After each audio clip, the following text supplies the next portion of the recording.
Another video on information technology. I hope you're having a good day. Happy Saturday. And today we're doing Comptia training. And let's see who joins right now. I'm going live right now. Let's see if this works. Obviously, if you're new to my channel, rate, comment, subscribe. Hit the notification bell. That way you know when I go live, because I do go live and do hands-on training. Today is Comptia training. So let's get right into this. This should be fun. All right. So let's get right into this. Give me a second. I am going to shoot a message to everyone. Just bear with me. And I am joining right now. So I have to send it to everyone. Oh, also, if you're new to my channel, don't forget to join my Discord. And I'm on another Discord with Job Skills Share as well. So don't forget to join the 2 Discord channels. We're on Discord. So if you want to join, come right ahead and join. You're missing out. If you're not on Discord, you are missing out. I'm letting you know right now because we do training and stuff on Discord. So you are missing out if you're not on Discord. Hello. Hello. Hey, Kev. Hey. Hello. So you are missing out if you're not on Discord. I'm just telling you right now because we're doing a lot of stuff on Discord. All right. Give me a second.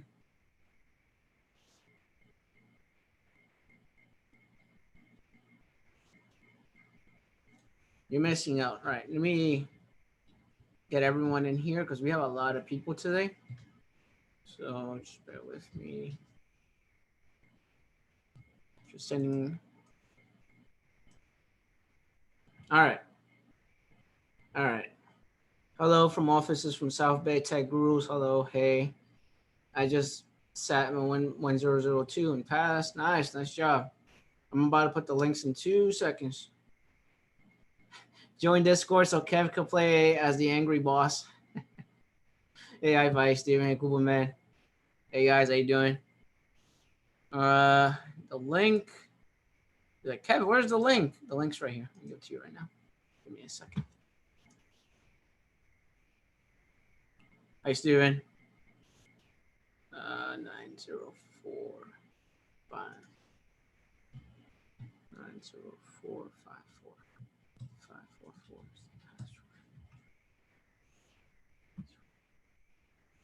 All right.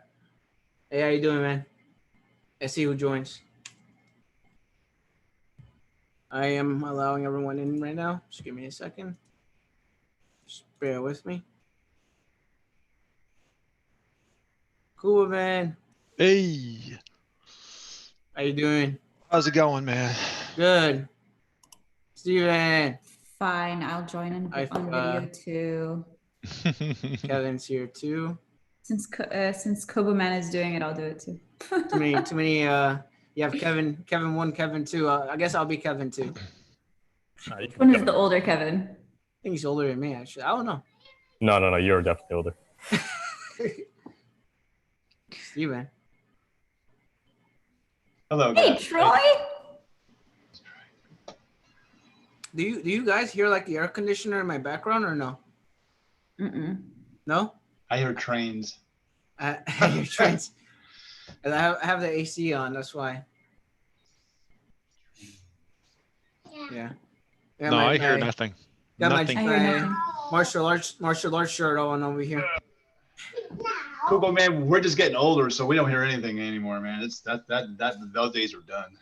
Huh? Speak for yourself, man. I'm still young and young guy, you know. Young and bald. That's what we young are. And bald. What? And bald. So what kind of video are you posting tomorrow?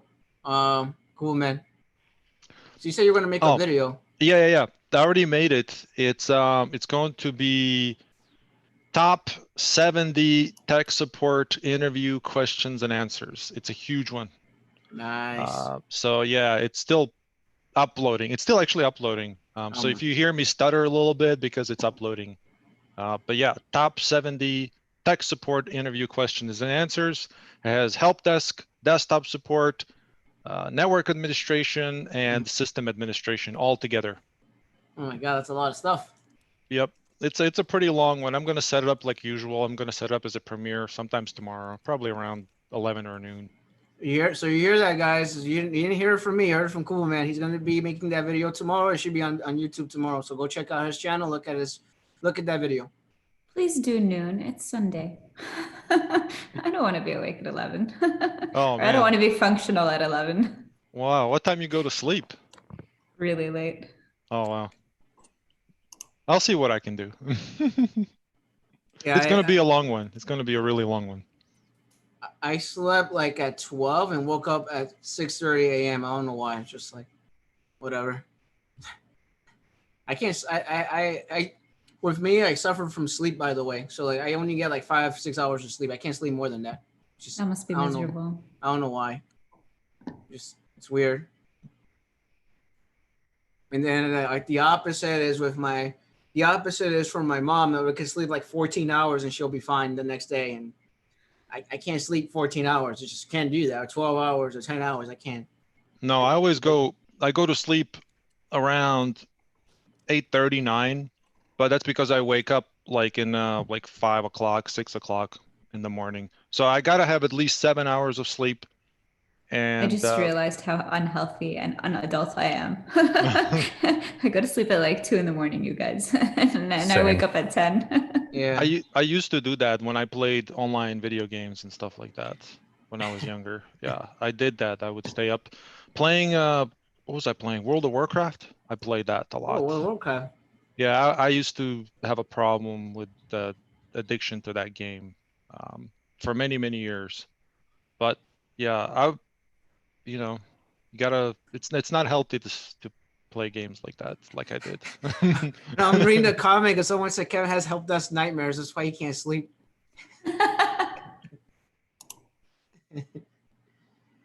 Was that Steven? See another person here. Huh. Interesting. Hey, I'm the only Steve. yeah. There's like another Steven on Oh, coming yes, here. there's 2 Stevens and 2 Stevens. Kevins. I'm number 1. He's number 2. He's younger. How you doing, Steven? I'm cool. Fine. How's everything? Doing well? Yeah, I'm fine. I love your videos. Not me? Okay. Thing is, like, there's 2 Stevens, so it's gonna be a problem for me now. I'm like, hey, Steven, can you help me with something? Like, yes, and I hear yes at the same time from 2 people. Well, I'll wear this, and you guys just tell me I'm the guy with the red thing on. All right, I'll be the red guy. That's not the hat. And the hat? No. No, Okay, it's I can't get it up. I It's see stuck that on there. Danish is asking me if it has a text script, the video. Yes, it has all like written like I usually do. It's like whatever I ask, there is also an answer all written in the video. Nice. I was hoping Eddie would show up. Oh, he's always a slacker. He'll probably be here. That's who I'm waiting for, and Danish knows why. See, Eddie, does Eddie come on during the week on Discord, or is he just on Saturdays? No, he's only on YouTube. He doesn't believe in Discord. Missing out. You could be getting quality A+ questions during the week by no other than Steven number 1. Or still, try. Danish, you have the link, Danish? Do I need to send it to you? The Zoom link?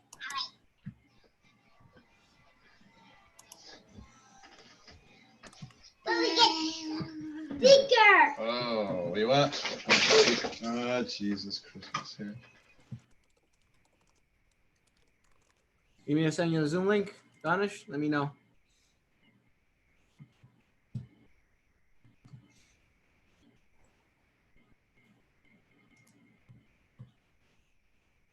There's a yeah, no, I don't think Eddie's coming today to the Zoom meeting, because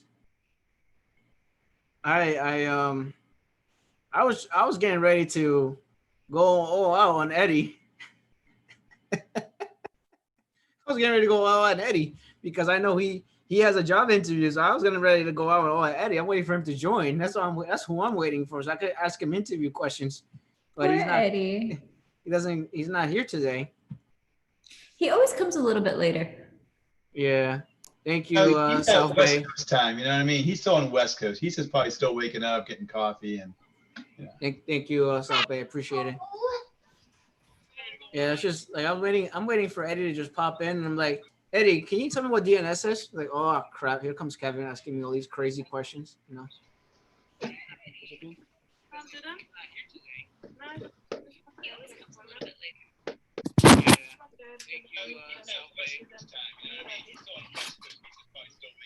Can someone hear a playback?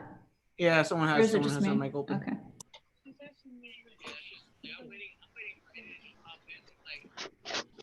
Yeah, so if you guys didn't see my video, I made a video today. Made a YouTube video today. It's just to encourage people not to give up in IT and to apply for a job in IT. It's basically the video I made today. Because people are very discouraged with IT and they look at the job requirements and they're afraid to apply for a job because of the job requirements. So don't be afraid. Don't be afraid to apply for a job. Don't be discouraged by the job requirements and apply to the job anyway and don't give up on yourself, because if you give up on yourself, then you're never going to get the job. So don't be afraid to apply to a job. It asks for 1,000 years of experience. It's totally fine. Apply to the job anyway. No one cares how many years of experience you have. You're new. It's totally fine. They're going to ask for unrealistic experience goals and stuff like that. Just ignore that and go through that and just apply anyway. That's basically how I feel about that, because people are very discouraged about it. Thank you, Danish. Kevin, I wanted to mention that usually I get your notifications, but because I have you on notifications. Mm-hmm. But this week and last weekend, I didn't get your notifications. So I don't know. Probably turned it off. I didn't turn it off. I got them late. I got them like an hour late. Probably turned it off, you know. Yeah. I was like, I'm sick of this guy. Discord Turn it YouTube. off. No. probably clicked off. Probably turned it off. Or probably just like the deleting, copy and paste. You know. Goodbye. It's an inside joke with us. She knows what I'm talking about. All right. Anyway, you guys are ready. What we're gonna do is I'm gonna do a screen share. I'm gonna share my computer screen, and then we're gonna answer Comptia A+ questions. So does anyone have anything they have to say before we start doing this? Anyone? Steven? Anyone? go for it. You can do it. You can do it. Do it better than I did this week on Discord. Do it. Show me up. Do it. Do it. Do it. Come on now. Pick good one. I'm picking a random one, by the way. Okay, So good. this Sure is doesn't gonna lock be up. this is gonna be interesting. All right, let me share my screen with you real quick. Let's see. Let's see the questions. Right over here. Right over here. Hey, that looks familiar, guys, doesn't it? All right. Pick Yeah. something. Pick something that I didn't do this week, Kevtech. Let's see. I'm gonna pick number 6. I think we might have done that one. Let's see. Okay. We did that Steven, one. I think you've done everything on this list. Almost. 22. Pick a random one. Oh, that one's hard. Right, Yeah. guys? That one's a toughie. You guys are ready? I didn't do this one. What do you want, Bibs? Oh, okay. Hold on. All right, let's go do this. All right. Question number 1. A postcard is used for troubleshooting computer startup problems, terminates the SCSI chain, allows for testing connector pins on the NIC port, is used in biometric authentication. What do you guys think? That's it. For troubleshooting software. I would say A.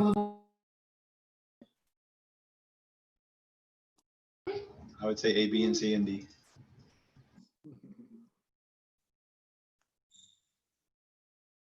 A is the answer. A. Yeah, you can only pick one. What do you guys think? Some people say A. A, yeah. You think that's right? Yeah, I think it's A too. Think it's A too? Yeah, A is the answer. Okay, we'll go with A then. A is the answer. A, yeah.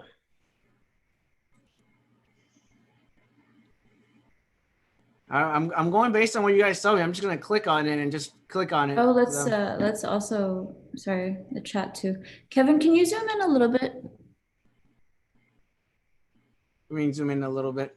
to like the Just make it screen, the bigger question? because it does look very small for the people at home. Just kind of like go up there to the three dots and then go about 125%, and that'll Here we go. read a little better.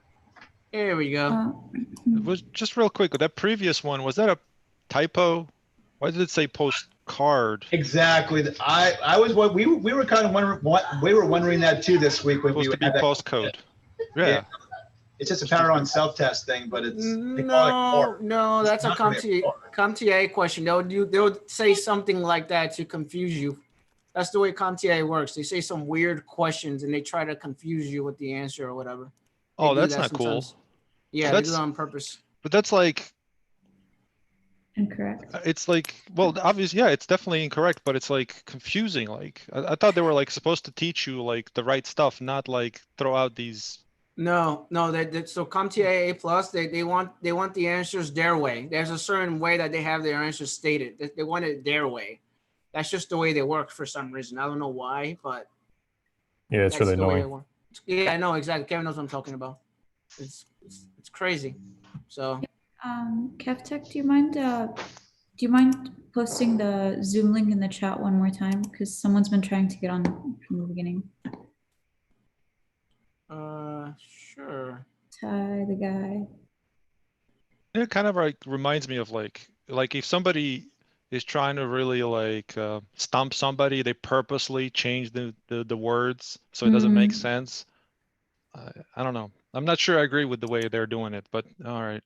Yeah, it's just I know. It's kind of annoying. Do you think it's a typo or do you think they're trying to like confuse you? Or We'll see. We'll see if we see other questions that are like that, then it must be intentional. Otherwise, it's just a typo. I thought it was initially just a typo because it doesn't make sense to me, but whatever. Okay. No, They have a lot of really good questions. Tyler's joining right now. That I think it's Tyler couldn't join. Yeah, it was. Joining. I see him. All right. Does it look better on YouTube? I zoomed in. Yes. All right, good. All right, next question. Which of the following is a common solution for BIOS time and setting resets? Windows update, primary storage, module replacement, safe mode troubleshooting, CMOS battery replacement. What do you guys think? D? CMOS battery replacement. Yep. D. Yeah, battery. I thought the right answer was. I thought the right answer was like the jumper with the board jumper, right? Or is it the bat? I don't know. I thought it was. I think that's a more correct answer to what you're saying. I think that's more correct if available. Some motherboards won't have that, but yeah, I think you're. Yeah, I agree. Yeah, but that's not the answer here. So what answer is it here? Is it A, B, C, or D?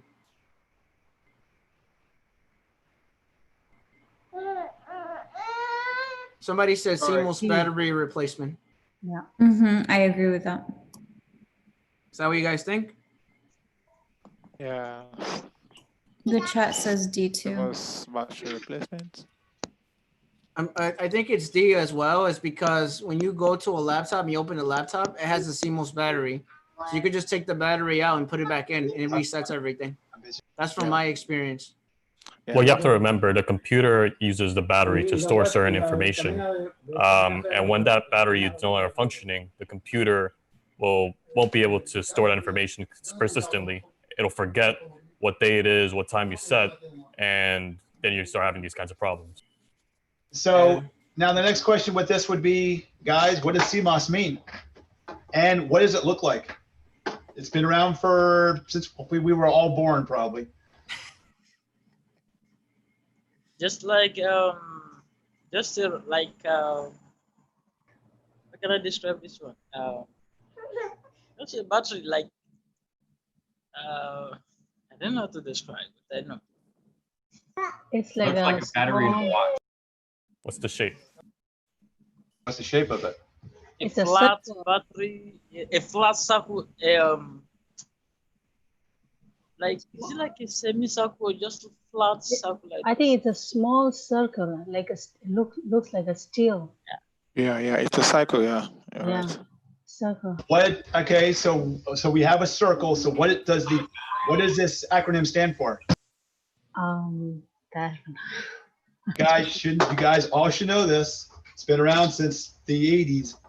This battery. Computer. I don't know.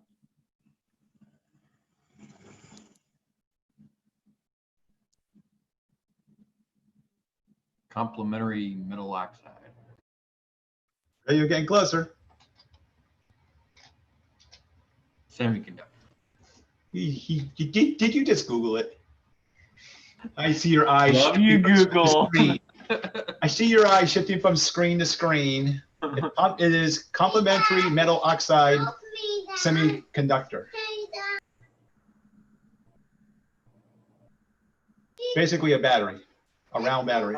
You can buy Also at any with store. this, like, don't you have to, like, if you want to, if you're just like replacing the battery and you want to keep like all your settings and stuff, don't you like you still like keep it plugged in? Because like I think like you lose all your stuff if you unplug it from like the wall or something.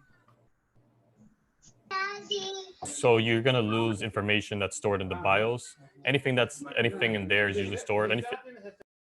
Everything else will usually be stored in your hard drive and things like that. But you won't lose that kind of information. Only the stuff that's in the EEPROM that can be lost from loss of power. Okay, yeah, that makes sense. And this is a common issue in the IT field. If you work as a PC technician, and if you go to the bottom right hand side, you know where it has the date and time, and you change the date and time from 5 years ago, your computer internet doesn't work, and it goes back to that. It keeps going back to the date and time from 5 years ago or 6 years ago. Your computer doesn't want to work. It's because your CMOS battery probably needs to be replaced. I've seen that happen before in IT. And you get those certificate issues too. Yep, yes, certificate errors. Yep. Also, too, Kev, if if your clock on your desktop is off a little bit and it tries to sync up to the domain controller, if it's off, you may not be able. You may get knocked off the actual domain because of time like differences and stuff like that too. So that also comes into play. So you want to make sure the clock is dead on or a minute or so. You don't want to be 10 minutes off or 15 minutes off because that may pay havoc when you log into the network as well. I've seen that too. Yep. Yeah, there's a lot of services that rely on the time being synchronized.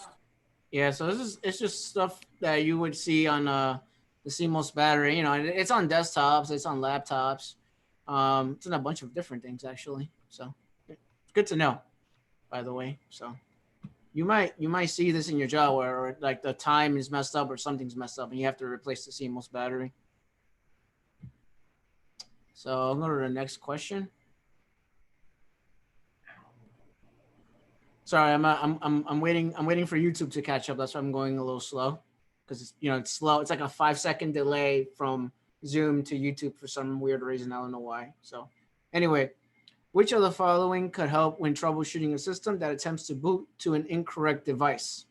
Select 2 answers: administration tools, disconnecting USB any thumb drives, safe mode troubleshooting, check BIOS settings for boot order, device manager.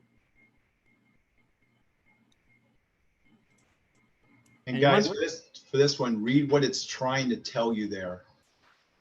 There's very important key words in there in this question.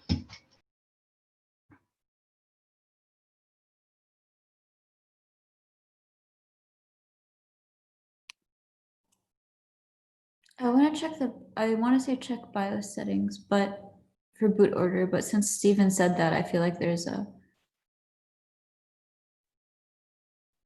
Wait, it's can like, I think it's C and D. C and D. I don't know. It should be A. Sorry, no. C. Can it be disconnecting USB and what is safe mode troubleshooting? What is that? just booting into safe mode. So Yes. at which point in the boot process are you when that's happening? What has happened in order for you to get to that point? The key word to this question is attempts to boot. When you're reading the question on the exam, attempts to boot.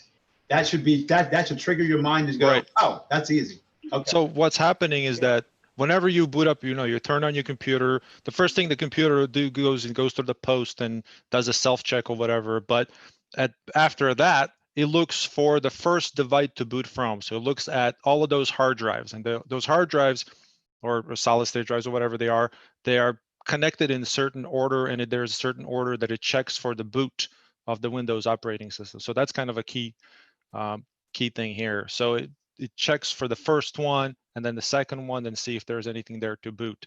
And sometimes it says, well, there is no media present to boot from. So this is what this question is kind of referring to.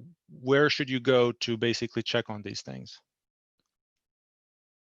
Yeah, because safe mode means that it's already going into the operating system because you're pressing F8 and you're going into safe mode. So obviously that's not the answer. So D for sure. A, B, C. Yeah, I D. think it's also B. No, I said D. Sorry. No, D yeah, for yeah. sure, because there's two answers. But yeah, did you mean like B and D? Yeah. B and D. That's what I Oh think. yeah. Disconnecting any USB. I agree with that. B and D. Why This is would you? attempting to boot. So like the USB or any thumb drives that are connected could be attempting to boot from that. So a lot of times when you go into the BIOS, there's a boot order, and then you could prioritize where it boots from, whether it's the hard Right. drive, the flash drive, or something else that's plugged in. You could do that. So definitely would be D. Why would it be B? Because you might have a preference set to like boot from the any thumb drives, and then like what you just said, basically. Yep. Everyone else agree to that? B and D. Yeah, that sounds good. And also, while you're taking the test, you have to, again, like what I said, you can do process of elimination. You see administrative tools, device manager, safe mode.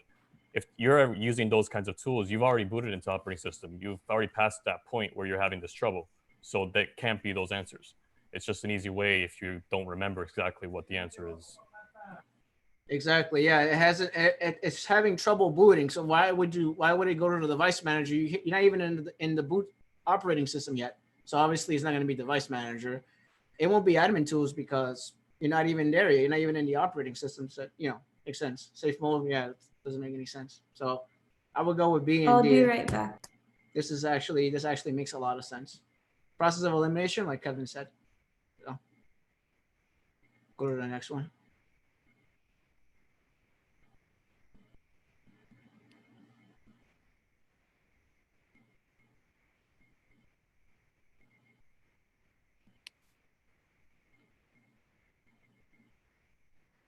Possible causes for continuous system reboot loops might include overheating, hardware failure, corrupted OS, misconfigured OS, all of the above. Definitely overheating. It's probably All of the above. That's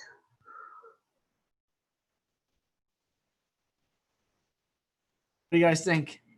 all of the above, I think. Yeah, I agree. Sounds right to me. Why would it be overheating?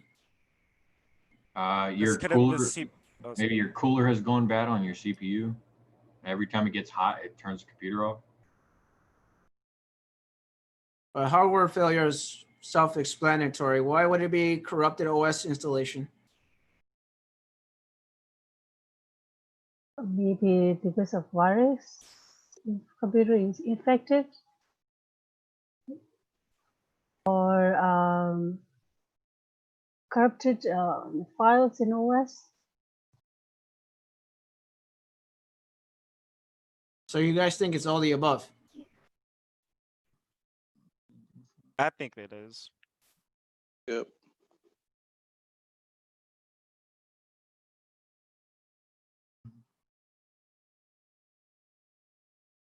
So what exactly when it means like with your misconfigured operating system? So like I'm just trying to like dive deeper in, like, okay, so like how could this specific thing could cause it, instead of just looking at this question and saying, or just seeing all the above. Like I'm just trying to like go through like all the specific things, like what could cause it. I would say something like, let's say you have it set in the system to reboot when an error comes up or something like that, or something happens within the operating system. You have it set, so sometimes it's set to just to reboot itself automatically. So sometimes that will come into play. Because sometimes you won't be able to see the actual error codes because it wants to reboot it by itself all of the time.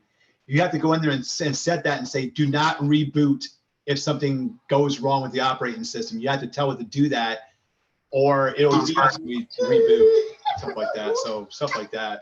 Right, and like Windows updates can cause this too. We've probably, well, the chances are you may have had an issue where Windows update comes through and suddenly it's trying to install itself and it's not completing successfully. You can do that. Some software can actually try to do that as well, just to constantly trying to reboot to finish the install of whatever it is it's trying to do. Bad driver as well. Or... Yep. Yes, sir. You have a bad driver. You have a bad operating system. You have a blue screen of death that might be causing it to reboot. A lot of different things. So, nine times out of 10, if you see all the above, and Comptia made all this effort to put all these things in there, and they put all the above, 9 times out of 10, it's going to be all the above on the test, because Comptia doesn't want to write all this stuff out and go, oh, we're going to put all the above in here. So 9 times out of 10, it probably is all the above. More than likely. If everything else just sounds real close. Yeah, that makes sense. I'm gonna go to the next one. I think it's all the above. Yeah. And it's tough because you don't know how the computer, for example, if overheating, how it'll behave. Maybe it's configured to just shut down and nothing else. So it's you kind of have to guess a little bit sometimes with these Comptia questions because they're very general. Femi, what happened, Femi? How you doing, Femi? How you doing, man? Yeah, good afternoon, man. So yeah, this question was of interest to me specifically because I was dealing with this particular issue as a Thursday. So that's how I was like, it has to be all of the above, especially because of the option B, the one that has to do with the corrupted operating system. I had a guy whose his system was okay. We do use Lenovo strongly in our environment, and what had happened was he said suddenly it turned off his Lenovo PC, and what it was doing is it will show up until where it's gonna just show up the Lenovo inscription, and then the next thing it will just go back into it will show something else that didn't make sense. I mean, I can't really explain it right now. And if you try to put it in safe mode, it's gonna make it look like it's trying to get you to where you can click on advanced options and try to troubleshoot and reset and stuff like that. But then it's gonna go back to the Lenovo inscription again, and it just keeps going round and round like that. So yeah, I just had to mention that.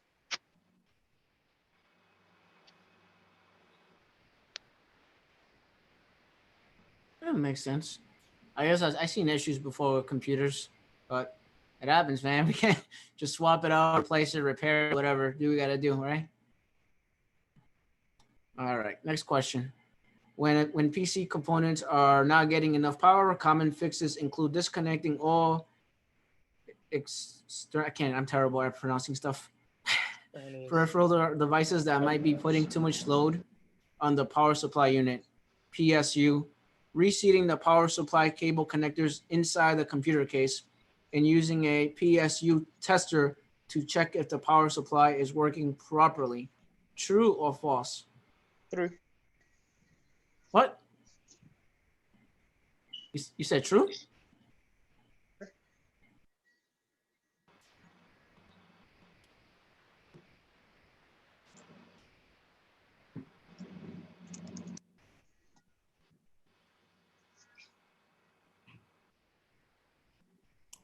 Anyone have experience with troubleshooting power supplies? It sounds right, so I'm going to say true. agree with that. Why is it true? Okay, so if you let me, for the first part might not seem clear enough, but sometimes in my experience and from reading, and this kind of makes sense in a sense.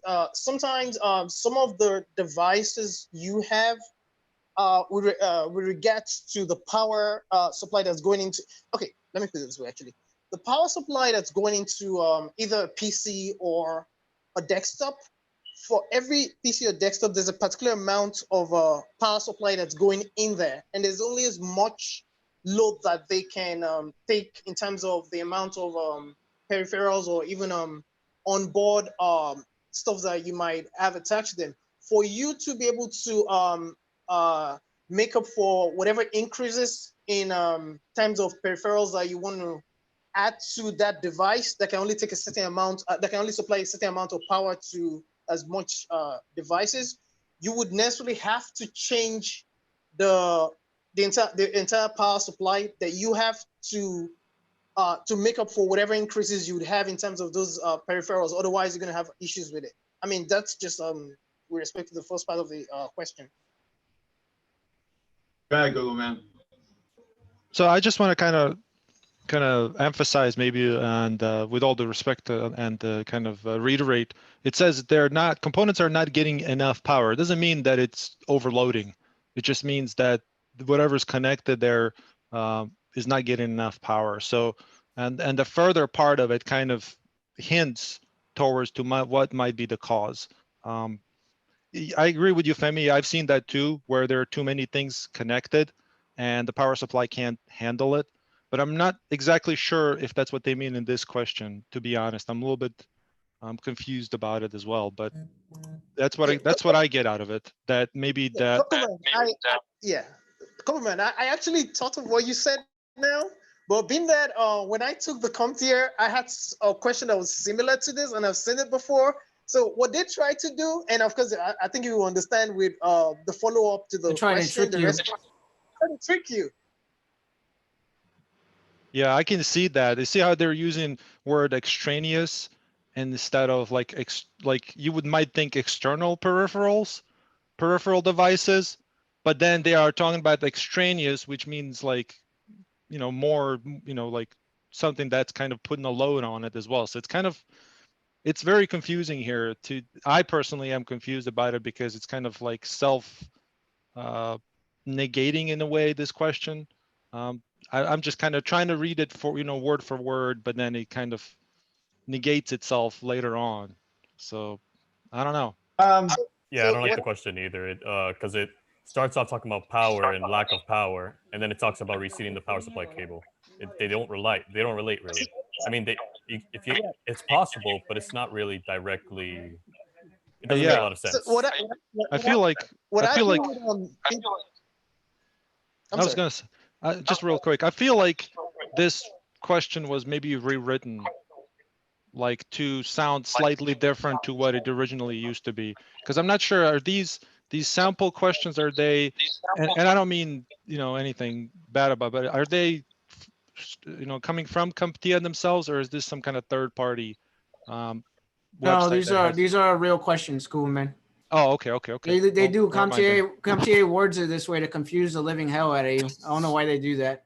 Man, when I took my Comptia last year, I saw the same exact, something similar. I mean, not exactly, but I mean, and then what I do when I some of the guys I mentor now that go through questions, I tell them to look for things like this, because that's exactly what they're doing. Trust me, like this is a Comptia question. Yeah. We could be safe on this one and just go what our first initial,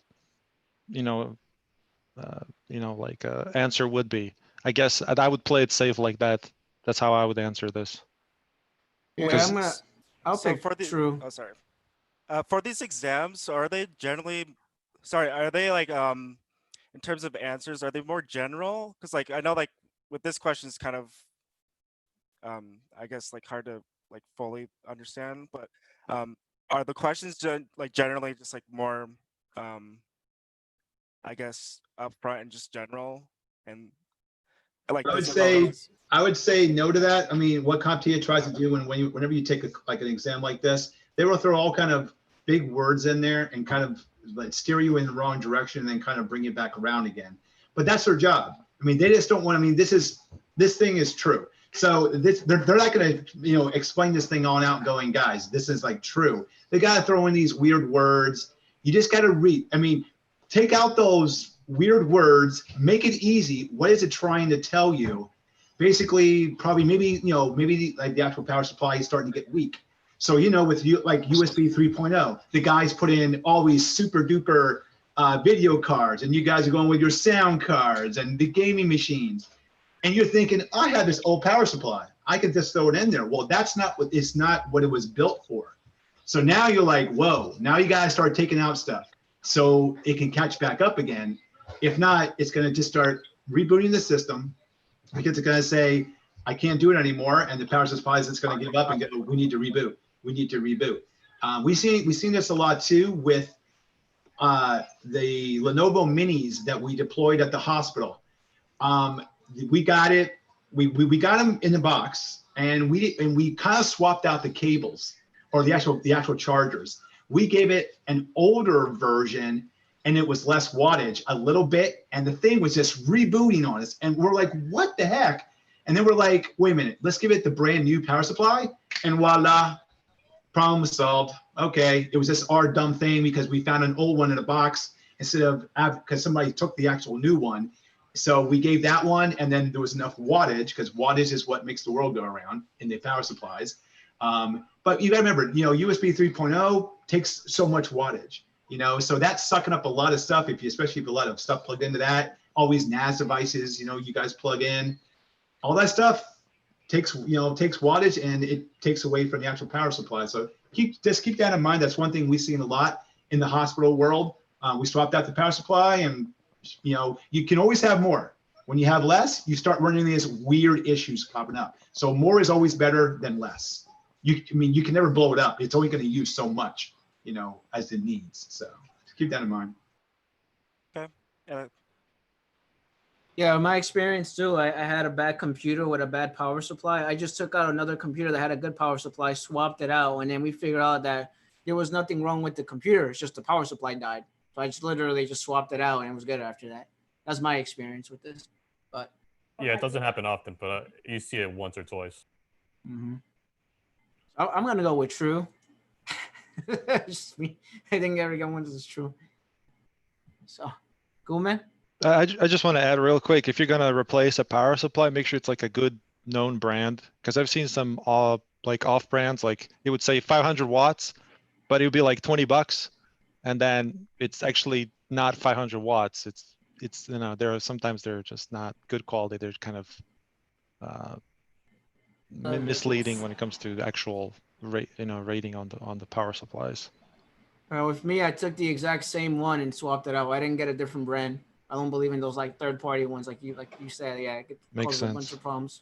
Yeah, I've seen like those capacitors inside. They would start to basically kind of leak, and they use capacity, and they stop working. Yeah, got to be careful. Got to use surge protectors, and got to make sure that it's reliable. Because I've seen even like a good Corsair one that usually has good reviews with 80+ rating and everything, and they fail.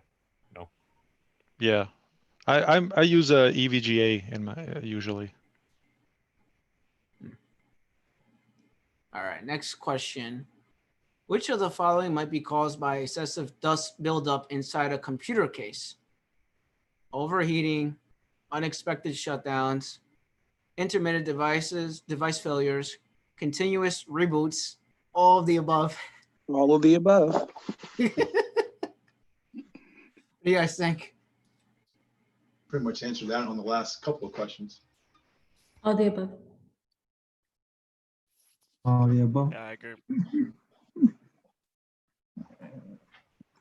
What's intermittent device failures? What is that? What does that mean? If someone could explain it to me. Someone could explain it to me in a non-technical way. An external monitor. I think that should be like connection of external monitors. Okay. What do you mean by that? What are you talking about? External monitors. If you have something that's intermittent, what does that mean in English? What does that just mean? On and off. There you go. You just answered the question. Sometimes it works, sometimes it doesn't. It's intermittent. You know, it's like your car starting. Sometimes it starts, sometimes it doesn't. If you have a real old car, like today's a good day, tomorrow could be a bad day. It all depends, but that's basically all it means. Yep. Yeah, I just wanted an explanation because not because I'm picking anyone. It's just because I want someone to explain it to me in a non-technical way, just to see what your answers would be. So with this question, is like, does it is the main, I guess, cause or thing that happens with this is overheating? Is that like the main thing that happens with when you have like excessive dust buildup? Yeah. I agree. Yeah. The way I like to explain it to people, this is real simple. Think of it this way, guys. Excessive dust buildup inside of a computer case. Think of it as a thermal blanket that lays over your motherboard. And what does that do? Makes it extremely hot. It's like when you guys get cold during the wintertime, what do? You throw in a blanket, right? You're like, I'm nice and warm. During the summertime, we expend all this heat, so we don't put anything on. But because we don't have that blanket on us, it's the same thing with a computer. Every spring, you should take that computer case apart, blow it on out with the air gun or whatever you guys got there, air-wise, clean it all out. The computer's gonna say, I am so happy you did this to me. I'm gonna run a lot cooler for you, more efficient. That's basically all it is, because you go in a lot of these businesses and you have dirt on, some of them, you get dirt everywhere. And you see some of these computer cases, you open them up, there's cobwebs in there, there's dirt, and just don't breathe it in, because if you start getting that stuff around the air, take it outside and do it, and just take off the case, spray it up, let it set for a minute or two, put the case back on, go back in, plug everything back in, make sure all the fans are all cleared off and ready, and like you're ready to rock and roll. But that's the main thing. Dust is the #1 killer of electronics, period. End of story. There is nothing else. What Dust about water? will kill you. What if I poured some water on there? No. That will kill it too. If you guys, what if I throw Jack Daniels on it, or whiskey or beer on it? Exactly. Steve, I appreciate your very enthusiastic answer. That's right on. Thank you very much. I try to. Steven, I like how you explain things, the blanket and all that. Think about it though. If you guys ever open up a computer case, look at all the dirt and the grime that just got sucked on there. Well, when you bought that case, it was brand new. It was clean as a whistle. You think they sold it to you that way? You got to go in there and you just take an air gun, blow it out, make sure all the fans are clear, make sure the fans spin. And because everything loves air. When you go into server rooms, when you go into routers or switches or whatever, if you take off the case, like the top case, those things are designed. When that case is off, the airflow is so disruptive inside the switch or the router or even a server.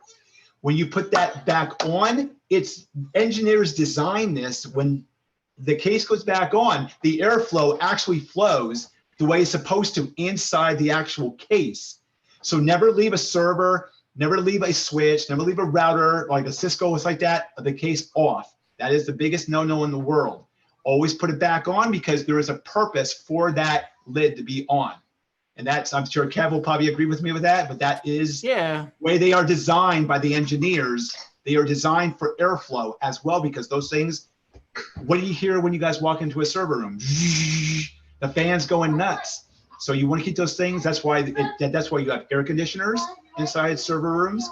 That's why those things are made. You pay like $10,000 for the engineering of the actual case as well. So that's a big thing. I mean, just keep that in mind. But a lot of it too is when you have a slow computer, you think that's memory or something like that. Your computer is probably slow because you didn't clean the computer, the inside of it. And then when you clean it, it's like 2 times faster. And your computer is like, my man, you cleaned me, you're good.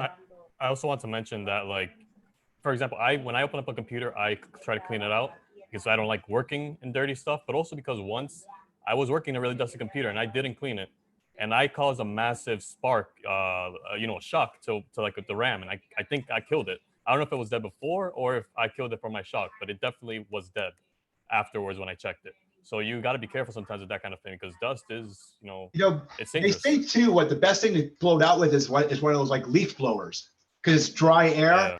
So if you don't, you guys cannot use a regular vacuum cleaner. That is going to have charged particles or electrostatic electricity built up in that thing. And once you touch it, boom, you're probably going to like just set it on fire or something. So, but you want to, use a non-electric static vacuum. They actually make them out there for computers, but the best thing in the world is to have a freaking leaf blower. Take it outside and just blow it off and rock and roll. And then there's no like moisture coming out of it. It's just dry air, and that's what it really needs. And it's perfect. It's just that's like the best thing to use. Oh, man, you I want to have say one something? of those little air blower things because I got tired of buying canned air. I just want to ask, did you guys ever like come in a situation where you go to like work on somebody's computer and then you have to move it, but they accidentally spilled soda on it? So you're trying to move it, but it's stuck to the desk and he goes, I don't know, just a little bit off topic. Oh yeah. Yes, yes. I'm sure I'll have one at like my job. Right, Haifa? Yeah, someone was eating potato chips and what have you on the computer for some reason. I was just telling Danish on the YouTube chat if you because he was saying I have 6 servers laying on top of each other, bad example. And so I was like, oh man, if you saw Steven's pictures from work, you would quit.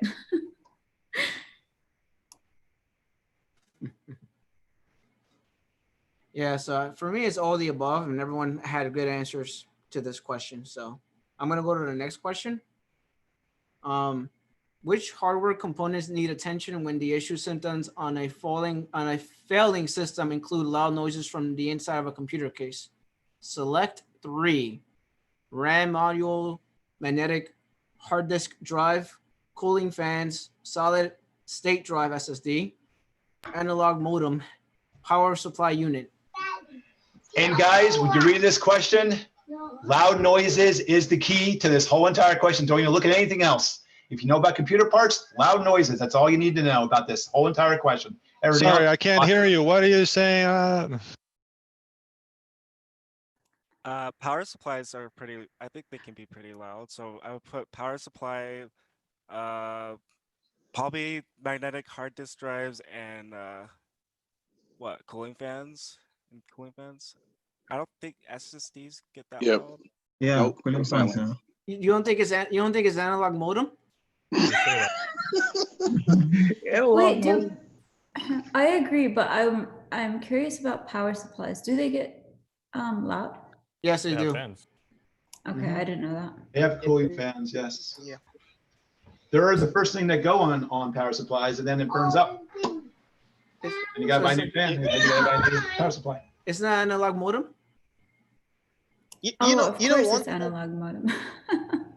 You know, one thing I've noticed though, even in textbooks and in lectures for especially newbies, you do realize that most times nobody seems to mention the fact that the power supply, I mean, except probably they see or know by themselves, the power supply has some parts that have noises and it has to be cooled as well.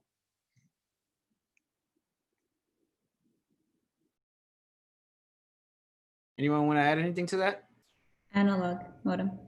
I mean, there are passive power supplies. No analog modem, please, no. Oh no, analog. like my power supply, I can set into a mode where there's no fan and it won't turn on completely. In fact, right now it's probably turned off because it kind of it only turns on at a certain temperature. So that's I think that's a possibility. But like most of the time, even in a lot of the server power supply, you see them, they have a tiny little fan at least because it's a lot of power. You know, you never know when you're using 1,000 watts or something. It needs to be cooled. Oh, yeah. And then, of course, the number one thing with power supplies, you never try to work on them. Never, just throw it away. If you put your hands in there, you're going to get killed. I mean, you can let all the capacitors die out, but you never want to go ahead and repair a power supply unless you're a really technician know how to work on them, been specially trained. Yeah, unless you're Pay for static that. shock or Pikachu and you're thunder resistant, then then you go ahead and touch that. But I don't think anyone's Static Pikachu shock. here. Yeah, just So. like CRTs, never touch those things. They're very dangerous. Exactly. What, Pikachus? Yeah. Yeah, so I'm gonna go with B, C, all the way to the end. Power supply unit. Because everything else is like solid state. So there's no moving parts. Definitely. Why the loud noises thing was the key in this whole entire question. Yeah, it wouldn't be. Something that moves. What doesn't move? All these three things don't move. I seen hard drives. I seen hard drives where they go bad. I don't know if, correct me if I'm wrong, Kevin, Steven. I seen hard drives when they go bad, you start hearing a loud clicking sound. You want me to explain the clicking sound? Yeah. Dave? You want me to explain the clicking sound? All right. You guys all, okay, this is my little thing of the actual clicking sound. You guys all remember, some people are younger here, we used to have record players back in the day. Well, the record players had arms on them and they had a needle on the end. And you put and the record was, think about the record being the disc inside the hard drive. The arm, the needle with the that is called the armature. So when it comes down, if you hear it start to click, well, that armature, I guess on the back end, that starts to click like this, and it can't really track that well anymore on the actual disc. So that's what actually goes on there. It could be the spindles too inside where the hard drive is, but a hard drive crash is when that needle hits the plate and it goes. That's what a hard drive crash is. And now basically those sectors are all, it's pretty much a hard drive's done, because now that needle is now touching the actual disk, and it's pretty much, you hear it click, click, click, click. So whenever you guys start hearing clicking with your mechanical hard drives, it's time to back up and swap it out, basically. So. Yeah, and sometimes the motor will get stuck, or like the bearings will get stuck, and they don't spin. You can't get the information if it doesn't spin. Ones, that's why they have like the most. Back then with the mechanicals, they had really expensive ones, and they had the cheapy ones. Well, you're not going to get the best bearings, the bearings in the world with like the cheapy ones. So. That's why it's so expensive for backup. Like if you're trying to restore a bad hard drive, it's so expensive. You go to like places to pay for it and stuff like that. That's why SSDs are wonderful. Right now. But then I miss those record players so much. I'm actually trying to purchase another one. So thank you, Stephen, for reminding me.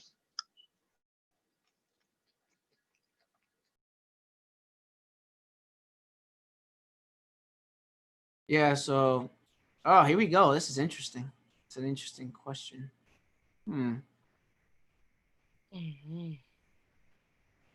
Everyone's favorite blue screen of death.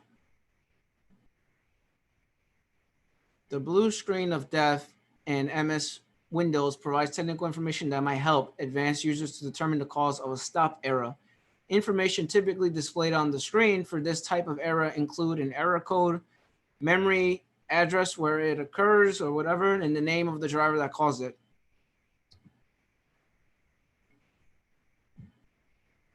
Does it provide technical information when you have a blue screen of death?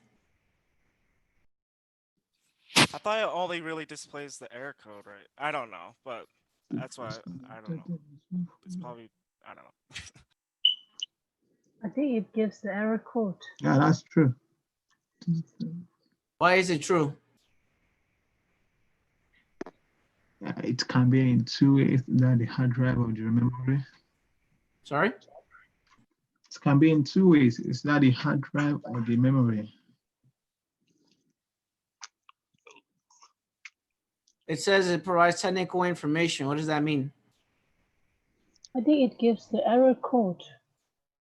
Yeah, so I think is it false then? Because it's I thought it only displays like the error code, and then you use the error code like off the website, right? Like I don't think it displays. I don't think it displays like anything else really, right? I think it's false actually, because again, it looks like one of those questions where they try to confuse you, and it's either everything is right or none of one or none of it is right. I don't like this too much because Windows 10 has a different error code for a different blue screen of death from Windows like 7, for example. Like Windows 10 blue screen of death has so much less information than Windows 7. Good point. And that's why, again, I recognize this question as one of those questions where they try to trick you. So that's why I think it's either everything is right or if one of three things that's mentioned is wrong, then false. I mean, that's just me.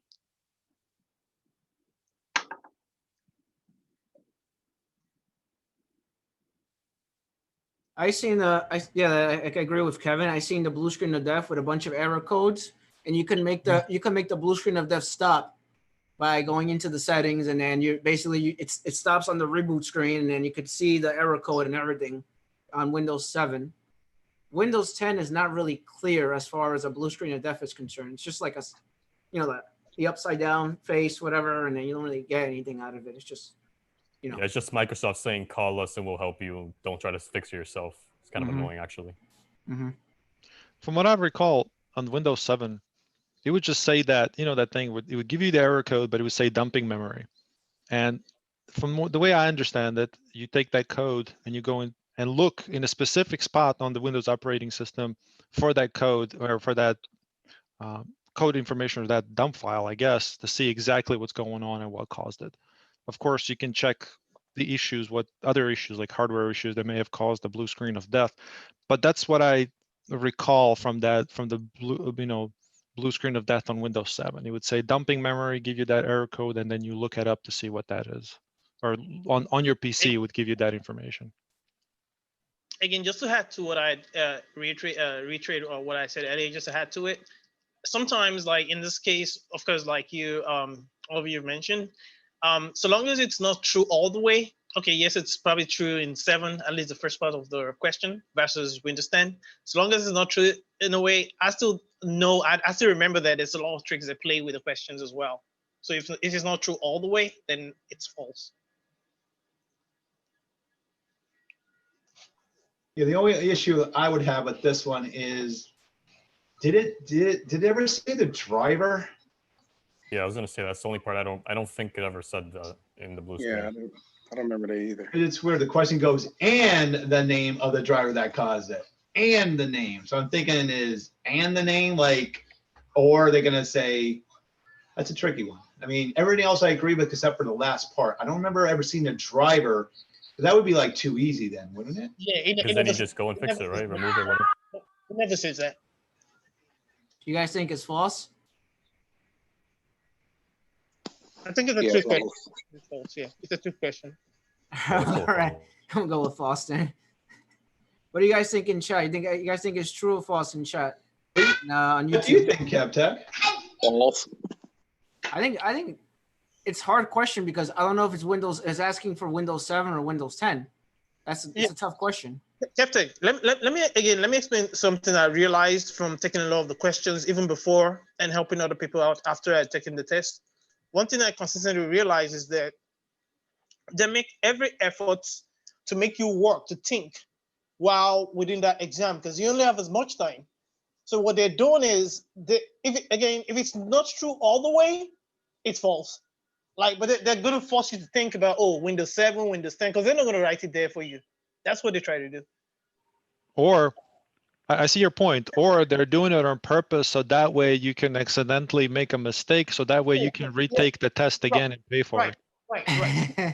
No, there'd be something to it, guys. I mean, Yeah. to me, I don't understand why they wouldn't be very like dead on asking specifically some of these questions. They don't do that in Comptia, Kuba, man. They just don't. I'm sorry. Well, I understand, but maybe it's a system that they have. I'm just saying. I don't know. A little bit of a conspiracy. That's all I'm saying. Because I remember Professor Messer mentioning that he actually took the test twice. And it's funny because you know your stuff, but then you go take this test and a lot of the things don't seem to make sense. Right. I mean, how much experience and knowledge do we have between all of us and we can't even figure it out? Oh, that's true. That's true. That's so true. But it also says information typically displayed. Like, I don't know. Yeah, I don't know. Well, it should be true. Right. I just know every time I dealt with a blue screen of death, I went into I went to the side of the operating system and looked for, well, that was one of the things I did. I went inside of the operating system and looked for like hardware errors and all that stuff. And then I would, do the hardware scan and, I would really concentrate on hardware. Sometimes it can be software or a driver issue, but most of the time, Right. I didn't really bother looking at like, what is this code? Like, I'm going to take a screenshot, of it. Well, first of all, back in the day, you really didn't have a cell phone like we do nowadays, where you can literally take a screenshot of it. You know what I mean?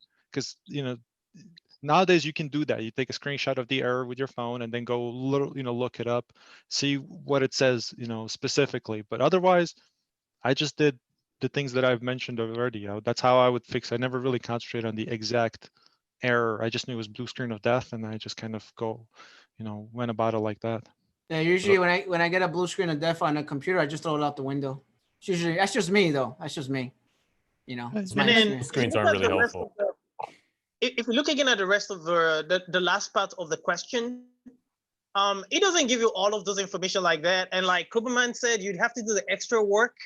And that's part of why, again, when the guys are mentor, I'm like, just try to see where it seems that they're trying to trick you. Because you're necessarily the one that's gonna be doing a lot of, some of those other information that's been provided for you. You don't want that's gonna be using the code, for example, in Windows 7 to try to find out where it might be coming from. They're not gonna give you the name of the driver or something. Yeah, I'm gonna go with false for this one. Let's just see what happens. If it's wrong, I'll blame Kugelman. I'm just kidding. And Femi. Just kidding, Femi.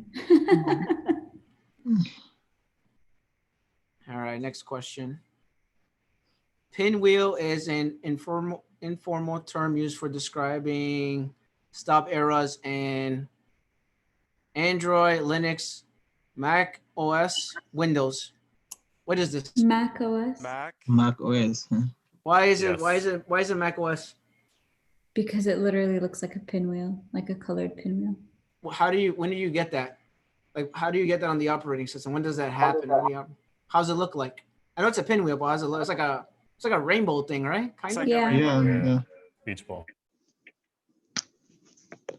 So why wouldn't it be Windows, Linux, or Android?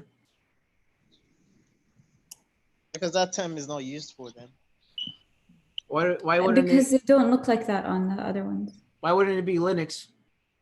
It doesn't look like that on the Linux side. Doesn't look But like it on can. Linux. I can make it look like that. You can make it, but it's not set like that. What about Windows, the little circle? What if somebody calls that a pinwheel? See, I don't like these questions because they're too broad. It's like, typically it's Mac OS. That's where you see this, but these kinds of terms are kind of not specific. Well, this is pinwheel, so pinwheel can be a Mac, but also like Kevin said, there's like the blue circle when the thing is not responding, and you get a circle as well. But obviously, this is not the right answer for that. It's gonna be a Mac from my experience. I'm just going with my experience, but the answer is not clear. That's the issue. And this is the part where I really do not, I totally have always thought of this, that I really do agree with Kuberman. I think I don't know, someone will have to convince me otherwise. I think the way they set these questions, anybody could fail, anybody could pass it. They're writing in such a way that it's like they actually want to take your money. That's what it is now. Now they have down payments if you want to get a certification. I don't know if you know that. Kevin knows what I'm talking about. And it's in a way where you have to study for the test, not actually the knowledge in the test, and I don't like that. Mm-hmm. All right, so we all agree that it's Mac OS X or Mac OS. Mac OS. Yes, sir. Yes. All right. Yeah, check out your Zoom chat I just sent you privately. That's funny. All right. Which of the following actions might solve the problem of leaking bursts large capacitors inside a computer case? Oh, this is like a cool man question. Select two answers. Motherboard replacement, central processing unit, CPU replacement, memory module replacement, power supply unit, PSU replacement, capacitor replacement. Anyone? Select two. I'll say motherboard and capacitor. Yep, motherboard and capacitor.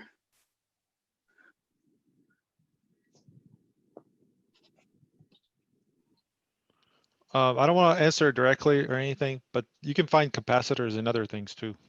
Yeah. It's mostly on motherboard. Why wouldn't it be memory module replacement? I didn't know they had capacitors.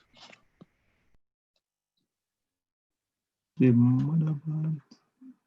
Yeah, it says capacitor, so motherboard would make sense, right? Like you guys said. Capacitor replacement. Memory model. This is one of those questions where if you go too fast, you miss it because, right?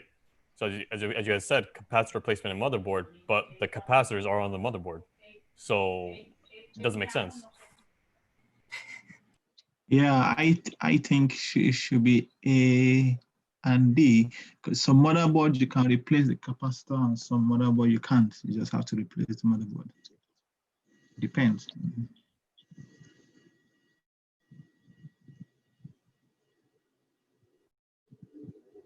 What do you guys think in chat, YouTube?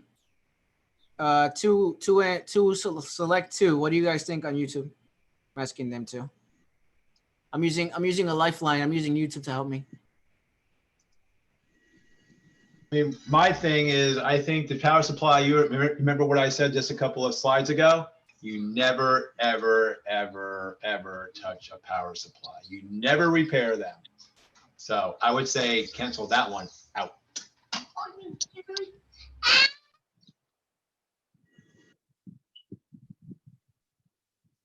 I mean, do you have memory modules that have capacitors in them? No, I don't think so. No, I only seen I seen memory module, like memory would just be like memory, like from my experience, nothing to do with cables or anything, you know, my experience. So I just want to like give a hint a little bit. It says here it might solve the problem, not 100% fix it. So when you think about like fixing a bulging capacitor, obviously you by replacing it would fix it. But they're saying here what might besides that. I think that's what they're hinting here with this question. Right. What are other things that might fix it? But you know, but if one you or the other. Right, if you obviously, you know, yeah. And Irvin, right? I mean, they teach you in the Comptia studies that you never ever touch a power supply. I think they even teach you that in that studies. So that's why I said that one too. Unless you're physically replacing the whole thing, right? Well, yes, but you're never going to open it up unless you're a power supply expert. But they say for the normal average guys out there, or even us techs, just throw it out, throw in the freaking garbage, move on to the next one. Yeah. Mm-hmm. Yeah, but that's the tricky thing with the wording here. Again, it's saying like replacing, like basically removing the problem from the case. So if we're just replacing it, we don't have to open it. Like I don't know. I mean, I doubt it's gonna leak out of the power supply. You're gonna see the electrolytic fluid or whatever on the outside, but you won't see it on the out. Now you'll see it all just a little bit bubble up on the inside though. Yeah, and even if it leaks, it would just be a little bit. It wouldn't be leaking out on the outside. But I think also too with that power supply one, because they taught you that in their curriculum, they're saying don't touch it. So it's kind of like you got to think to yourself, oh yeah, I read that. You never touched that. So I guess this would not come up on this question. Yeah, could you replace it? You can replace it, but yeah, I don't think it's. And you only got 2 options here. Yeah, exactly. Now it would be easy if it was 3. Yeah. But it's 2. So yeah. Yeah, but you know, going by what you said, I think we can answer this easily. Okay. Also, too, I mean, even this capacitor replacement, guys, how many guys out there are taking out motherboards and unsoldering the capacitors and soldering them back in? Not many. I mean, that's probably a lost art. Years and years ago, they probably did that. Not anymore today, because you can buy a motherboard. You can buy a motherboard for $200, and it's a latest and greatest and faster. So a lot of the old techs that used to do this kind of work probably don't even do this anymore. They're probably all freaking retired. You know, so it's not easy. The most recent thing I've replaced the capacitor on was just a power supply, because I had other power supplies laying around. So I found one that had the exact same capacitor, and I just, you know, quickly just finished, and then it started working. You know. I'm gonna bring you over so you can replace some capacitors here. But again, this is where process elimination comes in. You know, right off the bat, it can't be B or C. CPU, memory, they're not going to leak capacitors. I mean, they probably have some kind of capacitor inside of them, some small different type, but it's not going to leak. You know. No, it's like resistors and stuff. Yeah. Yeah, it's not B or C. So you have 3 left. So which of the 3 would it be? Or 2 rather? I think motherboard replacement we've all agreed on. Yeah. You think it's power supply No. No. or capacitor replacement? Yeah. Capacitor replacement. Yeah, Someone in chat said A and E. And they said we never repair a power supply or something like that. We never try to repair a power supply. Someone said that in chat. So, you guys think it's A and E? Yes. Yeah. Go for it. We'll see. Like the TV channel, A&E Network. Okay, if the computer explodes, I'll let you know. No. Yeah, this one, blast from the past. Yeah. Remember disk defrag? The disk defrag is a software tool used to rearrange data on magnetic drives in order to improve system performance. Defragmentation results in faster read and write operations of magnetic hard drives, read and write heads, because defragmentation consolidates data into the smallest contagious? All right. Continuous, sorry. Regions. This means that the heads can access data sequentially without seeking data fragments in different areas of a disk. True. That's true. Why is it true? Because when you defragment, what you're doing is rather than having the files that you're trying to get at that time scattered all over several sectors, you have them rearranged when you defragment. So it makes it faster for the, what do you call that thing that rolls on the, yeah, it makes it a lot more faster because they are arranged sequentially rather than scattered. What is this defragmentation? How do you do that on a computer? It's your hard drive. Oh, Hard you drive. run this defragmentation. What? That's when you run this defragmentation. That's when you do. How would you run that on a computer? Have you, I know there's an option. Have you run that before on a computer? How do you run it? You like just, I think you just like search it out like disk defrag or whatever, and then you can do that. Like you're only supposed to do it with magnetic drives and not solid state drives, right? Yeah, I was just about to ask that. Should you defrag a solid state drive? Does anybody know the answer to that? Solid state drives You know the answer to this. do it for themselves. They don't need There's no disk on defragmentation. I was gonna say there's no disk on a solid state drive, correct? Correct. No moving parts. There's no, you should not defragment an SSD. There's no point. What should you do with a SSD drive? There's something else that it does. I think Haifa is right. Trim. What? True, yeah. But what's it called in SSD world, guys? Trim. Oh, was it? Sorry, my throat is hurting. Trim. Trim. Oh, very good. Very good. Optimization. Optimize.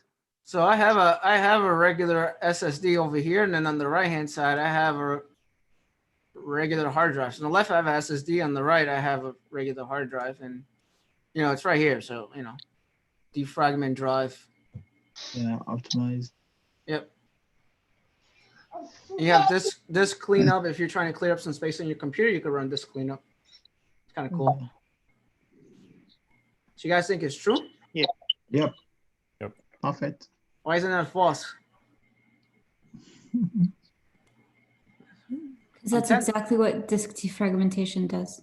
I'm intended to click on false. Don't do it. I will go with true then. That's fine.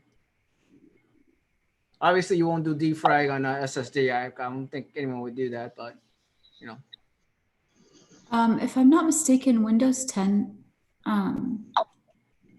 Someone said this in the chat also, but it does defragmentation automatically, right? You don't have to do it if it doesn't have an SSD.